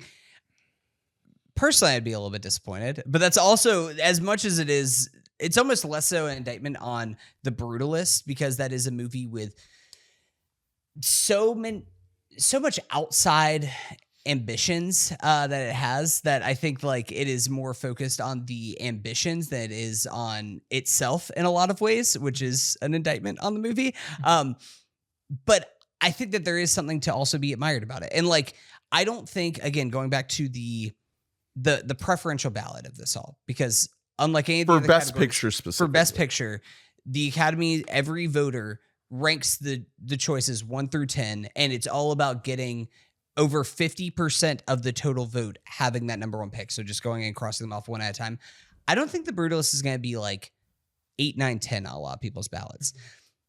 I don't think Anora will either, but there also might be, again, some members of like the old Academy that are not as into how progressive of a movie it is. That's the ranked choice ballot is the reason for Conclave, though, I think. Because Conclave, I think, is like... which is what a conclave is. but yeah. I think, Conclave, I don't think is number 1 on a ton of people's ballots, but I think Yeah. it's number 4 on a lot of them. They I just- watch it and they're like, I am doing that right now. Yeah. I'll say that my thing with the Brutalist is that it feels like a Best Picture or winner in the same way 1917 did. Yeah. And if you're going on your Parasite journey, this is a There you perfect go. I reflection literally of think that. it's another Yeah. 2019. I really do. I think this is the Parasite and Brutalist is 1917, and I fully believe that. You know what? Real time, I'm changing my vote. I might change again. I'm going Sean Baker for director. All right. I'm scratching it out. I'm wish casting here, guys. We reached the And point in the that's pod fair. where I'm Okay, wish casting. But you're fair. keeping a Nora picture. I'm keeping a Nora picture. Okay, we're and going for the big. and you're four going for Sean. Brutalist. I'm going Anora picture, Brady director. That's right. Mhm. Okay. Yeah. All right. Well, it's locked. The Conclave. Imagine, okay, hold on. Imagine goodness. it's a Baker director Brutalist picture. I That dude, would be I almost insane. I feel like like a that month can't ago happen. I thought it that, could. I but- mean, I feel like That that's a would real actually blow my possibility. mind. it's not if that impossible, happened, but I but- just, at this stage in the game, I don't think so. But Yeah. it'd be fun. It'd be fun. No. Yes. All right. I think we can wrap it up there. Mhm. What a meaty pod. I was like, how long do you think it'd be playing? I was like, no, this will be a quick one tonight. no. We have a lot to say about this topic. But thank you all. Thank you for listening. Please rate and review and subscribe and like and comment. Let us know your thoughts on the Oscars and our predictions and the Critics Association of Central Florida, our winners, our picks for the best movies of 2024. Check out WeBoughtAMic.net. Get every episode in your inbox. Join the Discord, patreon.com/WeBoughtAMic. $5 a month. Hey, quick Support plug for the pod. the site. If you want, a little bit Extended? a little bit of a contrary take on the Brutalist. Check it out. I wrote a little piece on there about Thank my thoughts you. on the Brutalist. Both of you guys for coming on the show. We really appreciate you guesting here and throwing out our dear Drew, may he return in peace after this conclave. Please plug away. Where can the people find you? Dalton, you can go first. Well, first off, thank you guys so much for having me. This was so much fun. I really love doing this, and I love the show and love all you guys. This was amazing. Oh, yeah. Plugs, you can find a lot of the shows that I do, live stream podcast over on the Movie Nights YouTube channel, spelled with a K because I think I'm funny. And you can also find me on social media with @Nights_movie or @Dalton Burdette on all of the sites. And yeah, mostly Movie Nights on YouTube. I second that. I subscribed to Movie Nights right after I met Dalton, and I love it because I watch almost every episode that pops up on my feed. It gets me through the work days, as do you guys. Well, thank you. So as always, I love coming on WBAM. It's what got me into potting in the first place, and I always am happy to return. You guys can follow my site /podcast, Films for Breakfast. The podcast you can find on any major outlet, Spotify, Apple, Pocket Casts, Amazon, iHeartRadio, you name it, it's on there. The filmsforbreakfast.com, all my written reviews are on there, plus links to the pod. And I'm on, it's on the social medias. We're on Instagram, Twitter, Blue Sky, you name it, we're on it. And as for me personally, Adam Not Sandler on Twitter and Letterboxd. It's basically what I am on at the moment. So. Oh, yeah. Thank you, boys. Appreciate you coming on. Appreciate this pod. Next week on We Bought a Mic, the plan is a Saturday Night Live 50th anniversary roundup with maybe some other special little bits here and there. Musical guest. That was really good. That was excellent. That was excellent. We got some special stuff I've been planned. watching a lot of Saturday Night Live lately. I don't know what to say. Mainly just a roundup of all the anniversary stuff and some bonus stuff too. We got a lot of good stuff coming at you this year, so stick around. Happy Oscars. Good luck to Mr. Conan O'Brien. Yes. Hosting. Oh, can't wait. We'll see you on the other side. We love you. Bye-bye. Bye.